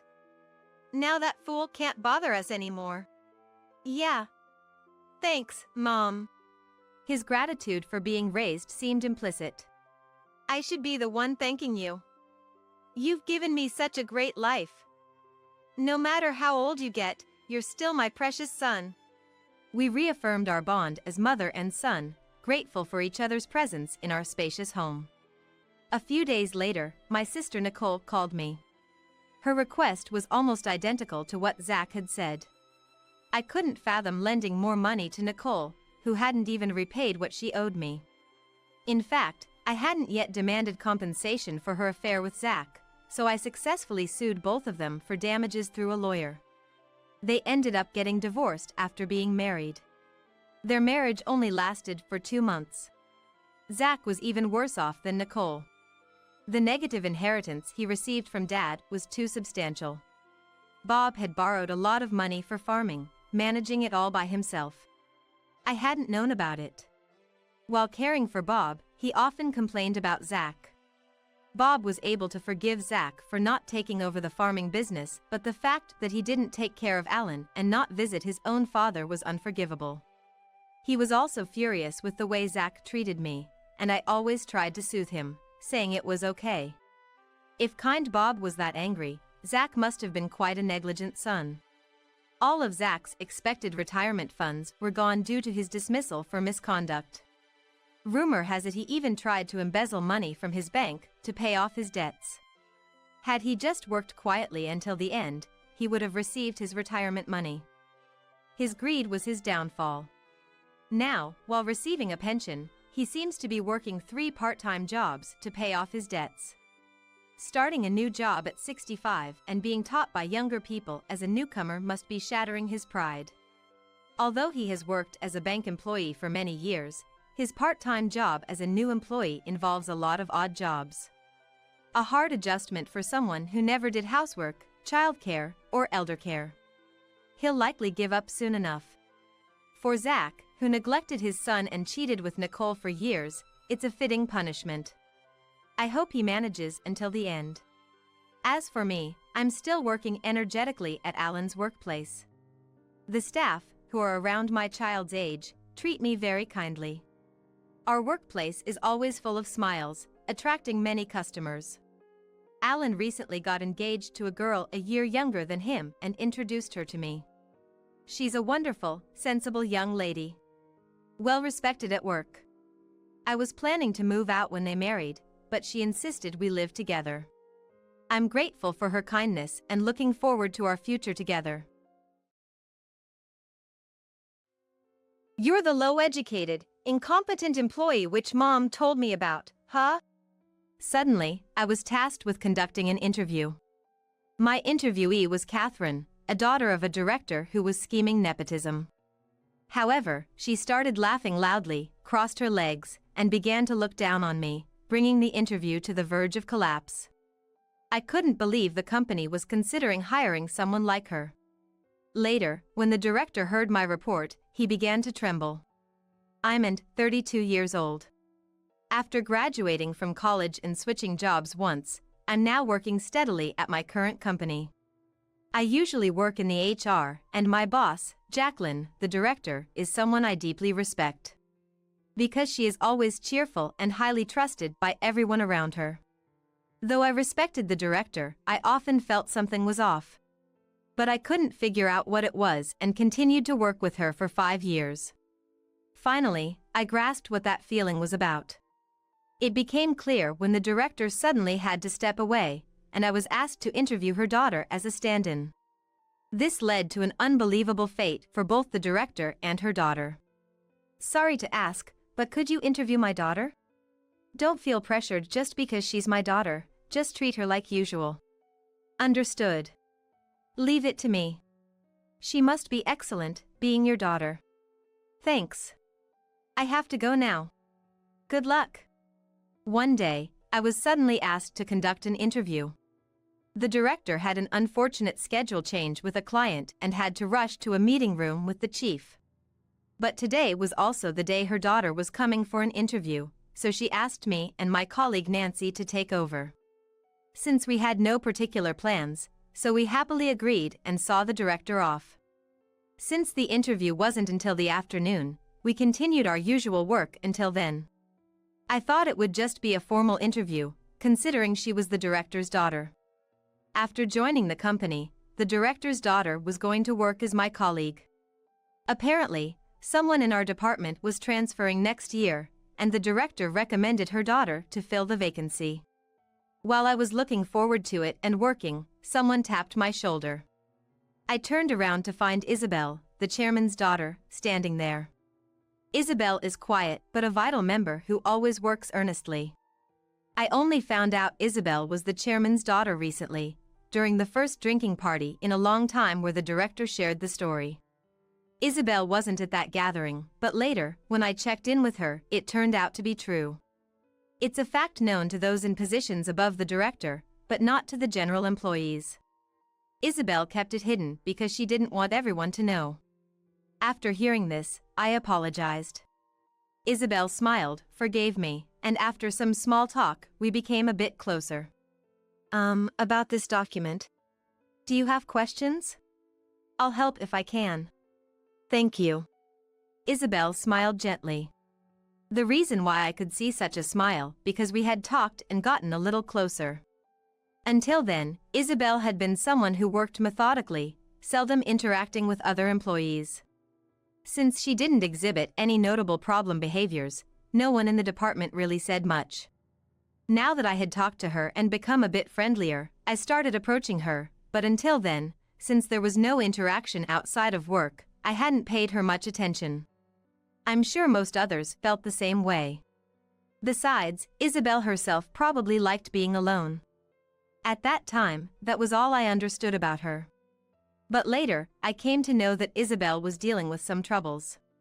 When I heard about them, I was shocked and couldn't believe it. Hi, I'm Catherine. Thank you for having me today. The afternoon passed, and it was time for the interview. As the interviewer, I was waiting in the interview room with my colleague for the director's daughter. She arrived on time, as scheduled. Her educational background was impeccable, with active participation in volunteer work and cultural exchanges. She had also studied abroad, and her resume mentioned proficiency in German. Please, take a seat. I said that, guiding Catherine to the chair in front of me. Catherine had frozen for a bit after entering, then looked uneasy, as if she wanted to ask something. She seemed confused not to see her mother among the interviewers. I explained that the director had urgent business and that my colleague and I had taken over the interview. The director isn't here, but please relax and answer the questions.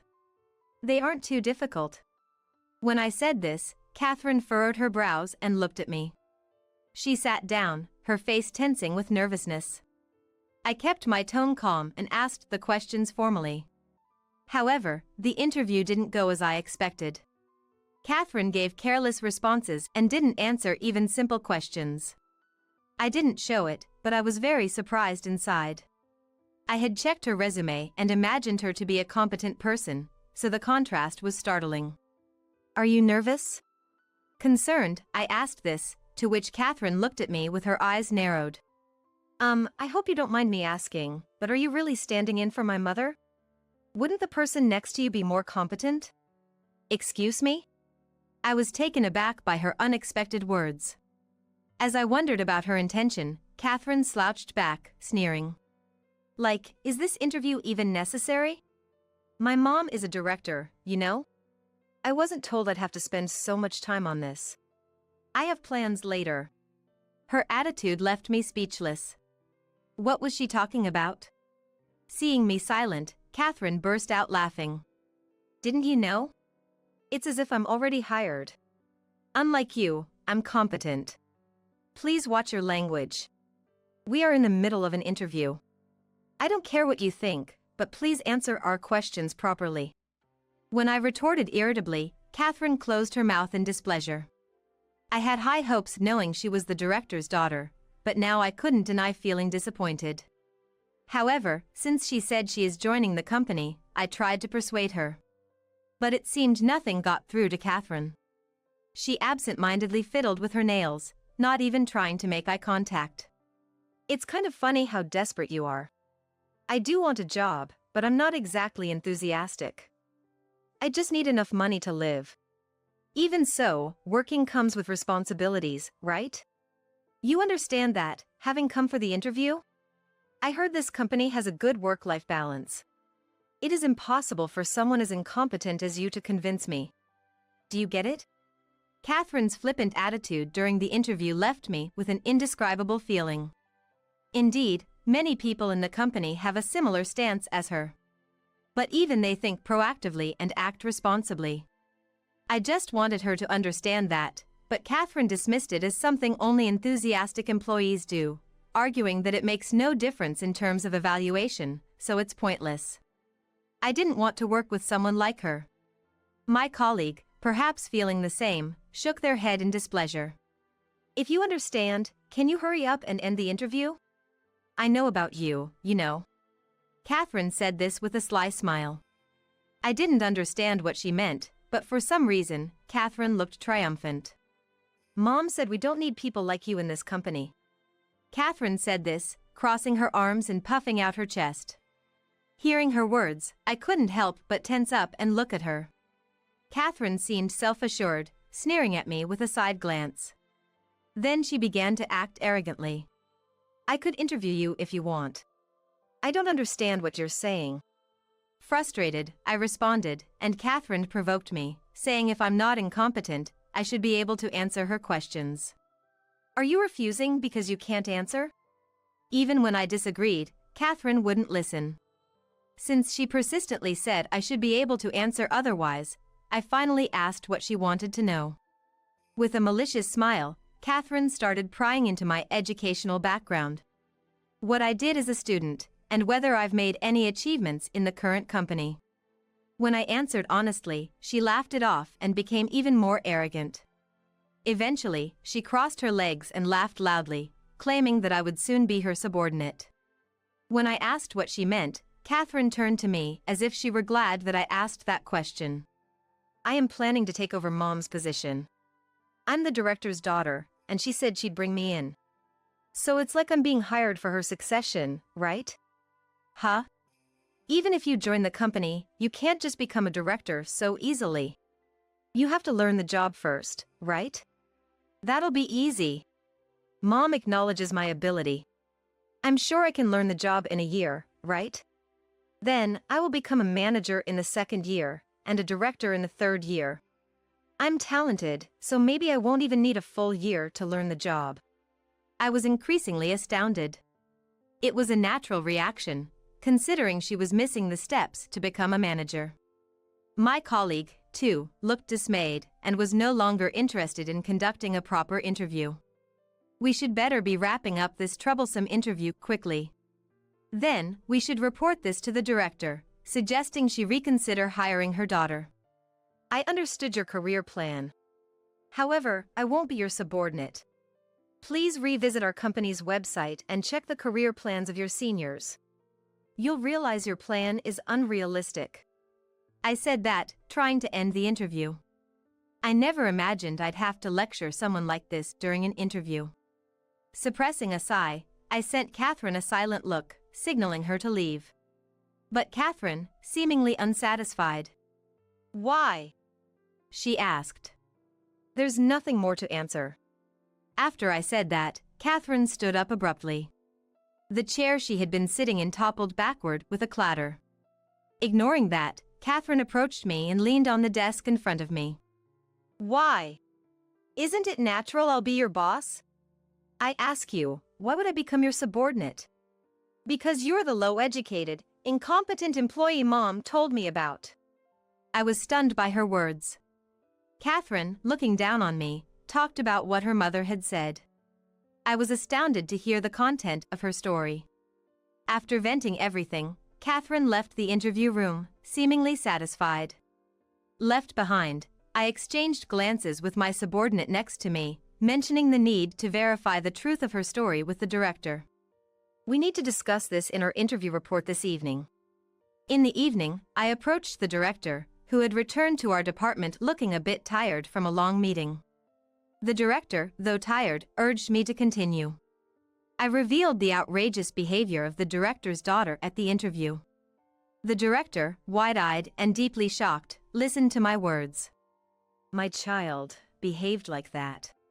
I know it's hard to believe, but it's the truth. Also, there was something else she mentioned that concerned me. What is it? With a tense face, I told the director everything Catherine had said. The director became even more confused, turning red with anger, and raised her voice. Hearing her, people around the floor started staring at us. Yet, I calmly affirmed the facts. Jacqueline, did you tell your daughter I'm a low-educated, incompetent employee? If that's true, I'll have to respond accordingly. Are you threatening me? No, not at all. I just have personal concerns and wanted to verify the facts. Hearing this, the director looked confused. I don't know what my daughter said, but do as you like.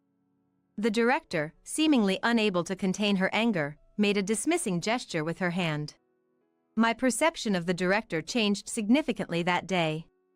Later, the director called me in. I also had things to discuss after completing my fact-checking, so I responded to her call. The meeting was in a conference room. I opened the door and greeted as I entered. Inside, the director was waiting for me, pale and trembling. You've done something unnecessary, haven't you? What do you mean? Don't play dumb. The director approached me as I entered the room, glaring at me fiercely. Despite her menacing look, I started recording on my mobile phone in my pocket. The director was still pale, showing signs of distress. Yesterday, you talked about fact-checking, but what exactly did you verify and with whom? Because of you, I was called in by the vice presidents this morning, and... So, were you told to consider a department transfer and resign from your position? So, it was you. Confess what you did. Confronted with her accusations, I honestly explained my actions from the previous day. First, I had a direct conversation with the director. I thought I was the incompetent, low-educated employee her daughter mentioned at the interview, but as we talked, unfamiliar facts emerged. The employee who the director's daughter often heard about was someone the director always burdened with work, leading to almost daily overtime. I was shocked as I had no memory of such treatment, initially thinking the director's daughter was lying. However, seeing my colleague's stiffened face after hearing the story confirmed its veracity. Actually, there's one person in the department who has a lot of overtime. Really? Who is it? Yes. I manage the overtime records on a computer, and I always thought something was odd. I was unaware my colleague was doing this and was just impressed. My own overtime was within the regulations, so I wasn't the person mentioned in the story. But the revelation of who was doing the excessive overtime was a shock. It's Isabel. I was stunned. There was no indication of this, but I decided to confirm it with Isabel herself, accompanied by my colleague. Hearing our questions, Isabel initially tried to evade but eventually broke down, crying about the work dumped on her by the director and the difficulties she faced when left out of communication. I realized I didn't notice, or perhaps didn't want to notice.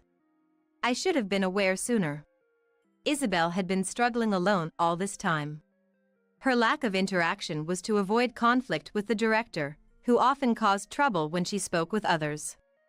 Angered by these underhanded tactics, I confronted the director directly, but she denied everything, which prompted me to take the next step. That night, I consulted with the CEO and chairman. Although I was only a manager, I was actually favored by the CEO and chairman, having been headhunted to this company. I was quite close to them, often invited to dinner meetings. I had a dinner appointment with the CEO and chairman, where I objectively discussed Isabel and the director's actions, expressing my concerns. The CEOs listened calmly and promised to investigate. But I couldn't wait. When I expressed concern to the chairman about his granddaughter, he questioned how I knew about Isabel, but admitted their relationship after I explained our recent closeness. The CEO, though not related to Isabel by blood, was the one who had invited her to the company. Taking responsibility, the CEO deeply reflected and offered some advice, which brought me here today. Jacqueline, did you really do such things to Isabel?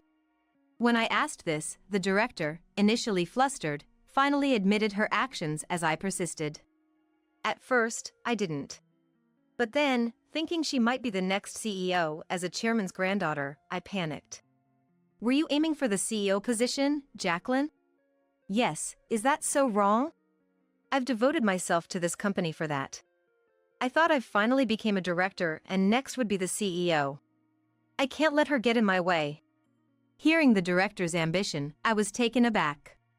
But it seemed she had greatly erred in her methods. Furthermore, if she had truly achieved significant accomplishments, the CEO would have recognized her. The director seemed defiant. As she started to slander Isabel, I interrupted her unbearable words to continue.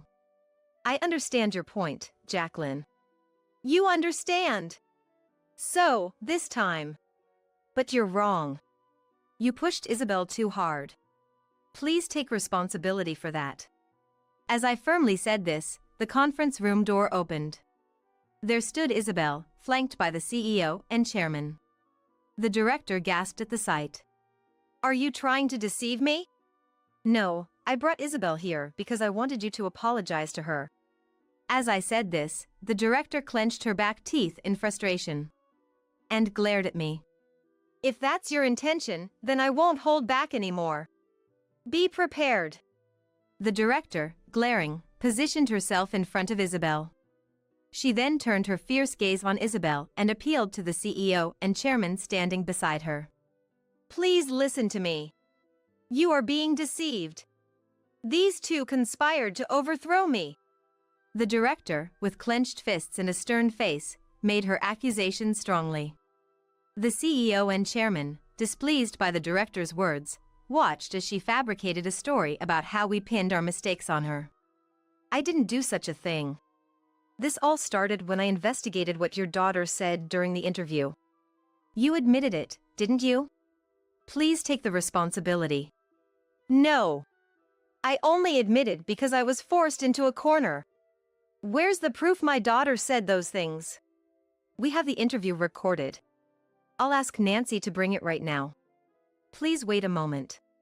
I immediately called my colleague, who quickly brought the interview recording to the conference room. We projected the interview footage, the report, and Isabel's overtime data with the room's projector, showing them to the CEO and chairman. Still, the director didn't give up.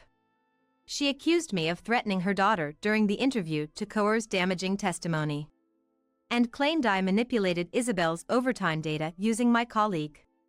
I was deceived. This woman has been carrying out a meticulous plan. I realized it too late. The director even began to fake cry poorly. Then she called Catherine, put it on speaker, and asked if I had threatened her during the interview. Catherine, maintaining her usual tone but becoming angry upon hearing my name, said the interview was terrible. My daughter says this. Do you still believe her? Are you saying I bullied and cornered Isabel? Just because she's your cute granddaughter, you're playing favorites? That's absurd. The chairman and others looked displeased at her words. I decided to present my final piece of evidence. I have an audio recording of you admitting what you did to Isabel. It's from our conversation before Isabel and the others arrived. Please give up and admit it.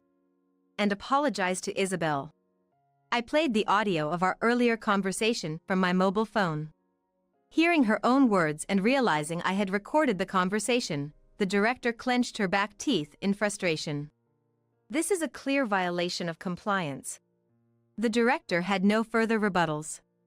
The CEO and chairman then informed her that a meeting would be held to discuss her future sanctions and advised her to prepare any counterarguments by then. Hearing this, the director slumped in her seat with a look of despair on her face. Subsequently, the director was stripped of her position. Her salary was reduced, and she was transferred to a small, regional department. It's unlikely she will ever return to a director's role, regardless of her future achievements. Naturally, Catherine's job offer was also revoked. Catherine, outraged that she was treated this way because of her mother, stormed into the company but was quickly restrained by security and taken away.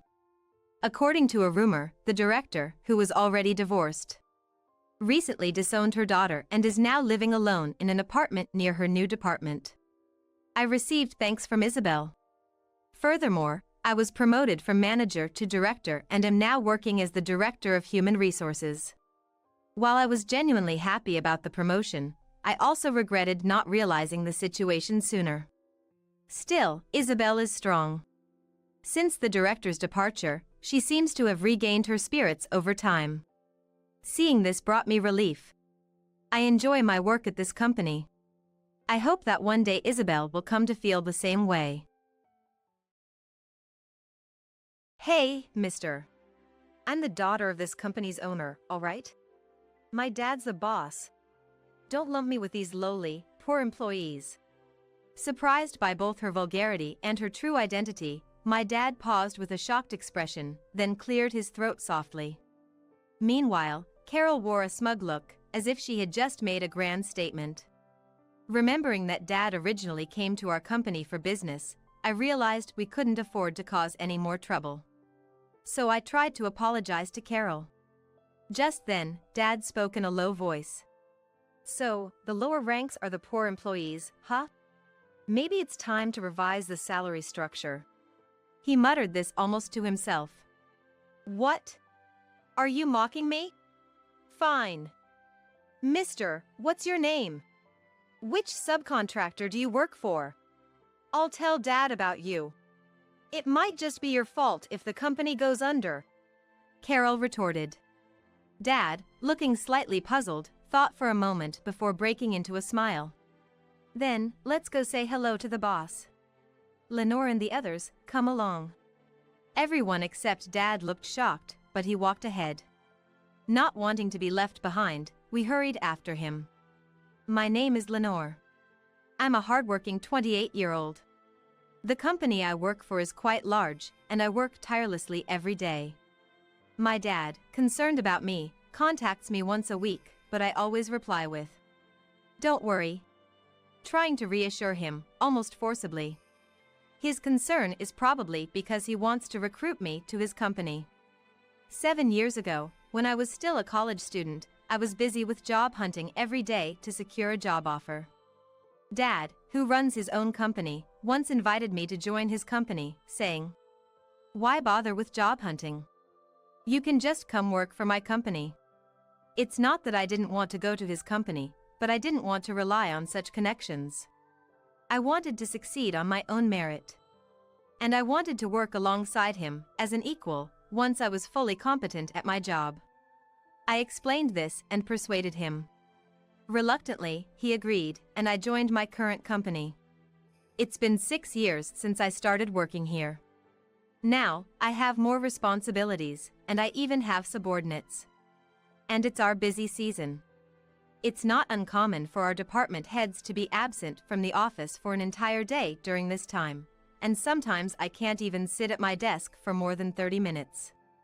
We're that busy. I don't have the luxury of constantly worrying about Dad's feelings. Today, I've been bustling around the office since morning. Even amidst the rush, a shrill voice caught my ear as I passed by a meeting room, prompting me to stop. The door was slightly ajar, and peering inside, I saw a woman with a tray bowing her head before another woman who sat arrogantly, berating her.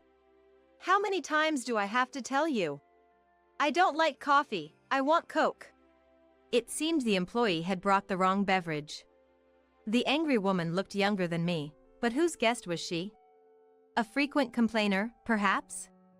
It's disgraceful to fuss over complimentary beverages. I wondered what her parents would think. Just as I was about to open the door and intervene. Ah, there she goes again. I heard a voice behind me. Turning around, I saw my colleague Sissy peeking into the room. You scared me. Don't just start talking out of nowhere. I chided her in a whisper, careful not to be overheard. Sorry. But it's unexpected to see you peeking, Lenore, she said with a mischievous grin. Sissy is only a year younger than me, even though she's my subordinate. We get along well and often go out for drinks. Professionally, she's my subordinate, but in our private lives, we're like friends. I wasn't peeking. By the way, Sissy, do you know who that woman is? I asked. Oh, she's quite notorious around here, Sissy replied with a slight smirk. That's Carol, the boss's only daughter. His daughter? But why is she here? I inquired, puzzled. She occasionally comes to play around like this, throwing her weight around with the staff. No one dares to contradict her because she's the boss's daughter. As Sissy explained, Carol continued to berate the employee. Go buy me a Coke! What's your name? I'll tell Dad, she shouted. I want to help that employee, my colleague, but I hesitated. Let's get back to work for now, Lenore. Sissy suggested. Poor thing, we don't keep Coke for guests. Sissy gently closed the meeting room door, holding the handle that I was gripping. She enjoys bossing the staff around like this. She never actually reports anyone. Last week, it was ginger ale. You have work to do, Lenore. She's not worth your time. Her words reminded me of the tasks I had to complete. Sissy, are you free now? Want to come to the warehouse with me? Sure. I was actually looking for you. I have some business there too. We left the meeting room, the shouts still echoing, with heavy hearts. Why does Carol come here to play? She should be having fun with friends. She looks college-aged. I pondered aloud while checking inventory in the warehouse. Apparently, she's joining the company next year. She's been visiting frequently for that. You'd think she'd rather be with friends, but she doesn't seem to have many. Sissy commented. True. I mused, feeling uneasy about Carol. Shouldn't she value the employees who support her family's business? Especially since they'll be her coworkers and supervisors next year? It's not right to treat them as mere playthings. Does she not realize she's embarrassing her parents? As I pondered these things, the pressure of my pen on the inventory notes inadvertently grew stronger. Noticing this, Sissy glanced at my notes. I get why you're angry, Lenore. She's exactly the type of person you dislike the most, she said with a wry smile. That's true, but what really irks me is the boss and the executives who say nothing. They should reprimand her for such behavior. Apparently, she's an overindulged child, born late in her father's life. Sissy explained with a gentle smile, easing me back into work mode. Thanks to her, I managed to finish the warehouse work surprisingly quickly. Exhausted from the day, I was heading home when my mobile phone rang. It was a message from Dad. Lenore, I'm coming to your company tomorrow for a business deal. If you're free, I'd like to see you. I was surprised. Dad was visiting my office? The company I work for is in the same industry as his company, and I knew they were connected, but it was the first time he had shown his face at my company in the 6 years I've been working there. I hoped to see him, but it really depended on timing, so I just replied, If I'm free, I'll come and see you. Let me know. And then closed the message. The next day, my office was busy, but things started to calm down by lunchtime. While eating, I received a message from Dad. I'll be at your company soon. I checked the time and decided to wait for him outside. As I got up, Sissy, sitting next to me, asked, Where are you rushing off to, Lenore? It's still lunch break. Oh, my dad is visiting the office today. I thought I'd go say hi since it's been a while. What? Can I come too, just to greet him? She asked excitedly. Sure, let's go together, I agreed. Sissy followed me, checking her reflection in the window and fixing her hair. I was pleased to have such an eager subordinate. While Sissy and I waited for my dad at the entrance. Is that him? She suddenly pointed to a taxi. I shook my head. Steve would have driven his own car rather than take a taxi. As we looked in the opposite direction, a shrill voice called out, Nice of you to meet me here. I pretended not to hear, but Sissy made a disgusted face as if to say this is the worst. Hey, you over there, where are you looking? I'm right here. I turned around, frustrated. And there was Carol. She was dressed inappropriately for the office, in a flouncy miniskirt and casual t-shirt, clacking her heels as she walked towards us. Excuse me, but you're mistaken. We're waiting for someone else here, I said, looking away again. In an ear-piercing tone, Carol shouted, What's with that attitude? Aren't you an employee here? Apologize right now. Sissy looked at me with a panicked expression. Yes, I'm an employee. But why should I apologize? I responded calmly. What? Carol seemed even more incensed by this. You, a lowly employee, think you can talk to me like that? Really, old lady? Well, a company needs its lowly employees, doesn't it? And for your information, I'm only 28, not an old lady. Carol burst into laughter at my reply. 28? You look much older. Is it hard being poor? I pity you, she said, pointing at me mockingly. I was furious, but I couldn't do much since she was the boss's daughter. I had to stand there, seething in silence, as she laughed. Then, "Hey, Lenore! Long time no see!" I heard a voice from afar. Approaching us was Dad, a slightly overweight, ordinary-looking man in a suit, waving his hand. "Who's that weird guy?" "Hilarious," Carol said, looking at him and laughing. That was the last straw for me. "Excuse me, that's rude." I raised my voice.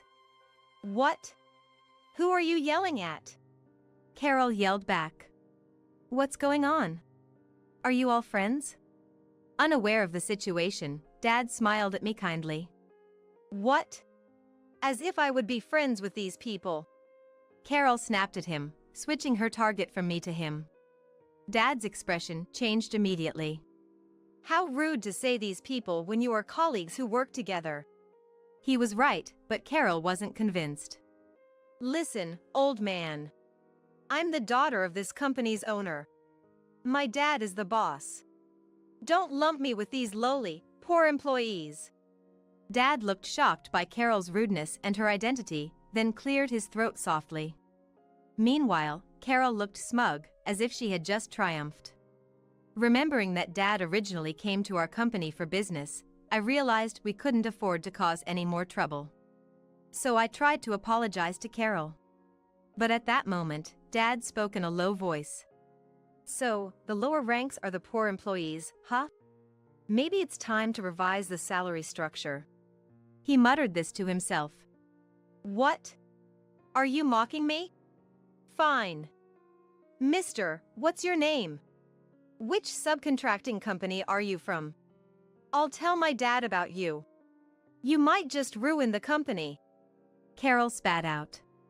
Dad, looking puzzled, thought for a moment before smiling. "Well then, let's go greet the boss. Lenore and the others, come along." The only one unfazed by the situation was Dad, who had already started walking ahead. Not wanting to be left behind, we quickly followed him. We reached the boss's office, and Dad entered first. Sissy and I followed, tense. Carol, pushing past us, rushed to her father. "Dad! This man, he—" She began to tattle immediately. Before Carol could finish, her father spoke loudly. "This man? Who are you talking to?" "I'm sorry, Steve. My daughter lacks manners." He shot Carol a sharp look to silence her, then turned to us with a smile. "Ah, it's your daughter with you today?"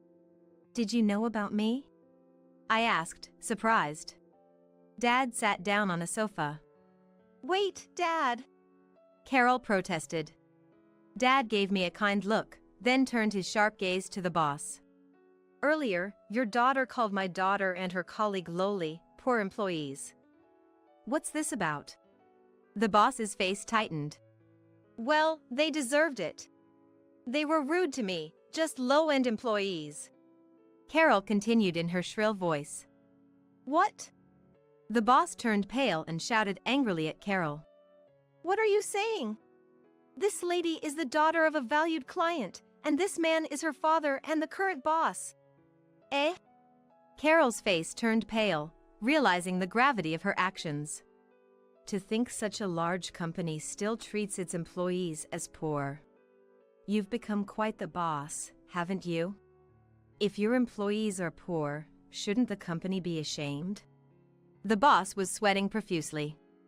"I can't leave my daughter in such a place. She'll resign today." When the boss heard that, he immediately apologized to my dad and said, "I'm terribly sorry. I've heard your daughter is very skilled. Please, not resignation. And you, apologize to him." "Wait, Dad. What's going on?" I whispered to him. "I had let the boss know that you were employed here, to look out for you. As I knew that you don't like the preferential treatment, I told him just to keep an eye out. Ignoring the boss and his daughter, Steve explained kindly. But I never thought this company would treat its employees like slaves. Lenore, you can quit now. You've done well here for 6 years. Come work for me. That's sudden. I can't just leave in the middle of the busy season. I protested. Dad seemed a bit exasperated by my response, but he eventually agreed. All right, if you insist. After this busy season, come work for my company. And you, it must be uncomfortable staying here after this. What do you say? The industry is the same. He kindly offered this to Sissy. Yes, absolutely. Sissy replied immediately. Wait, Sissy. I haven't decided yet. I protested. Sissy looked at me quizzically. Why not? Your dad's company is one of the elite in the country, and you're his daughter. Why wouldn't you go? Dad nodded in agreement with Sissy's words. I don't want to join his company just because of connections. I know Dad's company is big, but I didn't want to take the easy way. I explained. Sissy smiled happily. That's so like you, Lenore. And she continued. Lenore's father, I'm Sissy. I really appreciate that I can work with her. She is an outstanding boss. As she praised me, Dad smiled and sobbed along. I felt embarrassed and urged Dad to continue. Dad, the boss is still. Ah, right, forgot about that. Sorry, Sissy, we'll talk later. Yes. Sissy cheerfully replied. Now, boss, no need to apologize anymore. Let's end our business dealings here. As my dad finally addressed to him, he was surprised and looked up at Dad. That would be a great loss for us. I'm truly sorry. No, it's fine. This isn't because of the disrespectful behavior towards them. Then why? He asked. Please guide me. I'll improve anything. I'll definitely make improvements. The company would suffer a huge blow if they lost their dealings with Dad. That's why the boss kept apologizing repeatedly. Improvement is impossible. Once trust is lost, it can't be regained. You say employees are your priority, yet your daughter treats them like slaves. Did you think I wouldn't hear about it? I'm not sure. Even from the side, I can see Carol turned pale. I could demote you from the boss, but should I? Dad asked. Please, forgive me. The boss pleaded. Hey, Dad. Just because you're a valued client, you can't really do that, can you? I asked. I can. Dad replied with a smile, indicating he really had the power. I don't inquire deeply into the relationship between the boss and Dad, but Dad might be more powerful in this industry than I thought. With this realization, the both attitudes of my dad and the boss make sense. I won't go that far since I'm not a child, but I will end our contract. Thank you for your business. With that, he stood up, straightening his suit. Please, I'm begging you. Just for this term, please reconsider. How about a promotion for your daughter? No, a raise. She can even become an executive right now.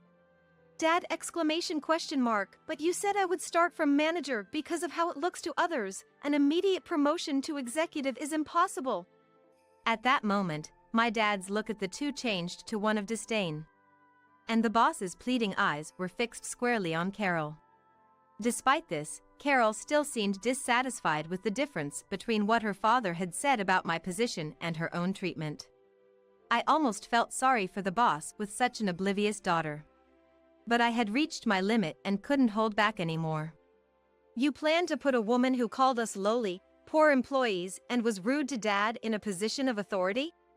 I blurted out. Well, my daughter doesn't understand because she hasn't experienced the real world yet. She'll learn to respect others through the hardships of society. Respecting others has nothing to do with social experience. I interjected, louder than I intended. Carol looked up, startled, and I addressed her. A company cannot function without its employees.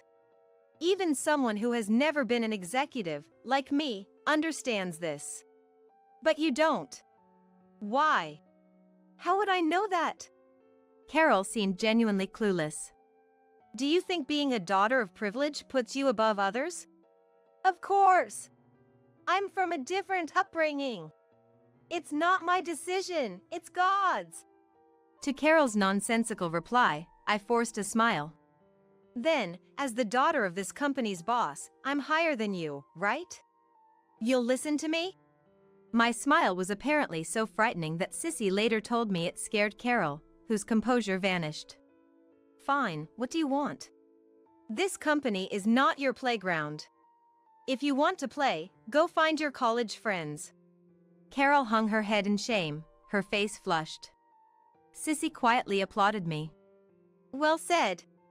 That's my daughter. Dad laughed heartily.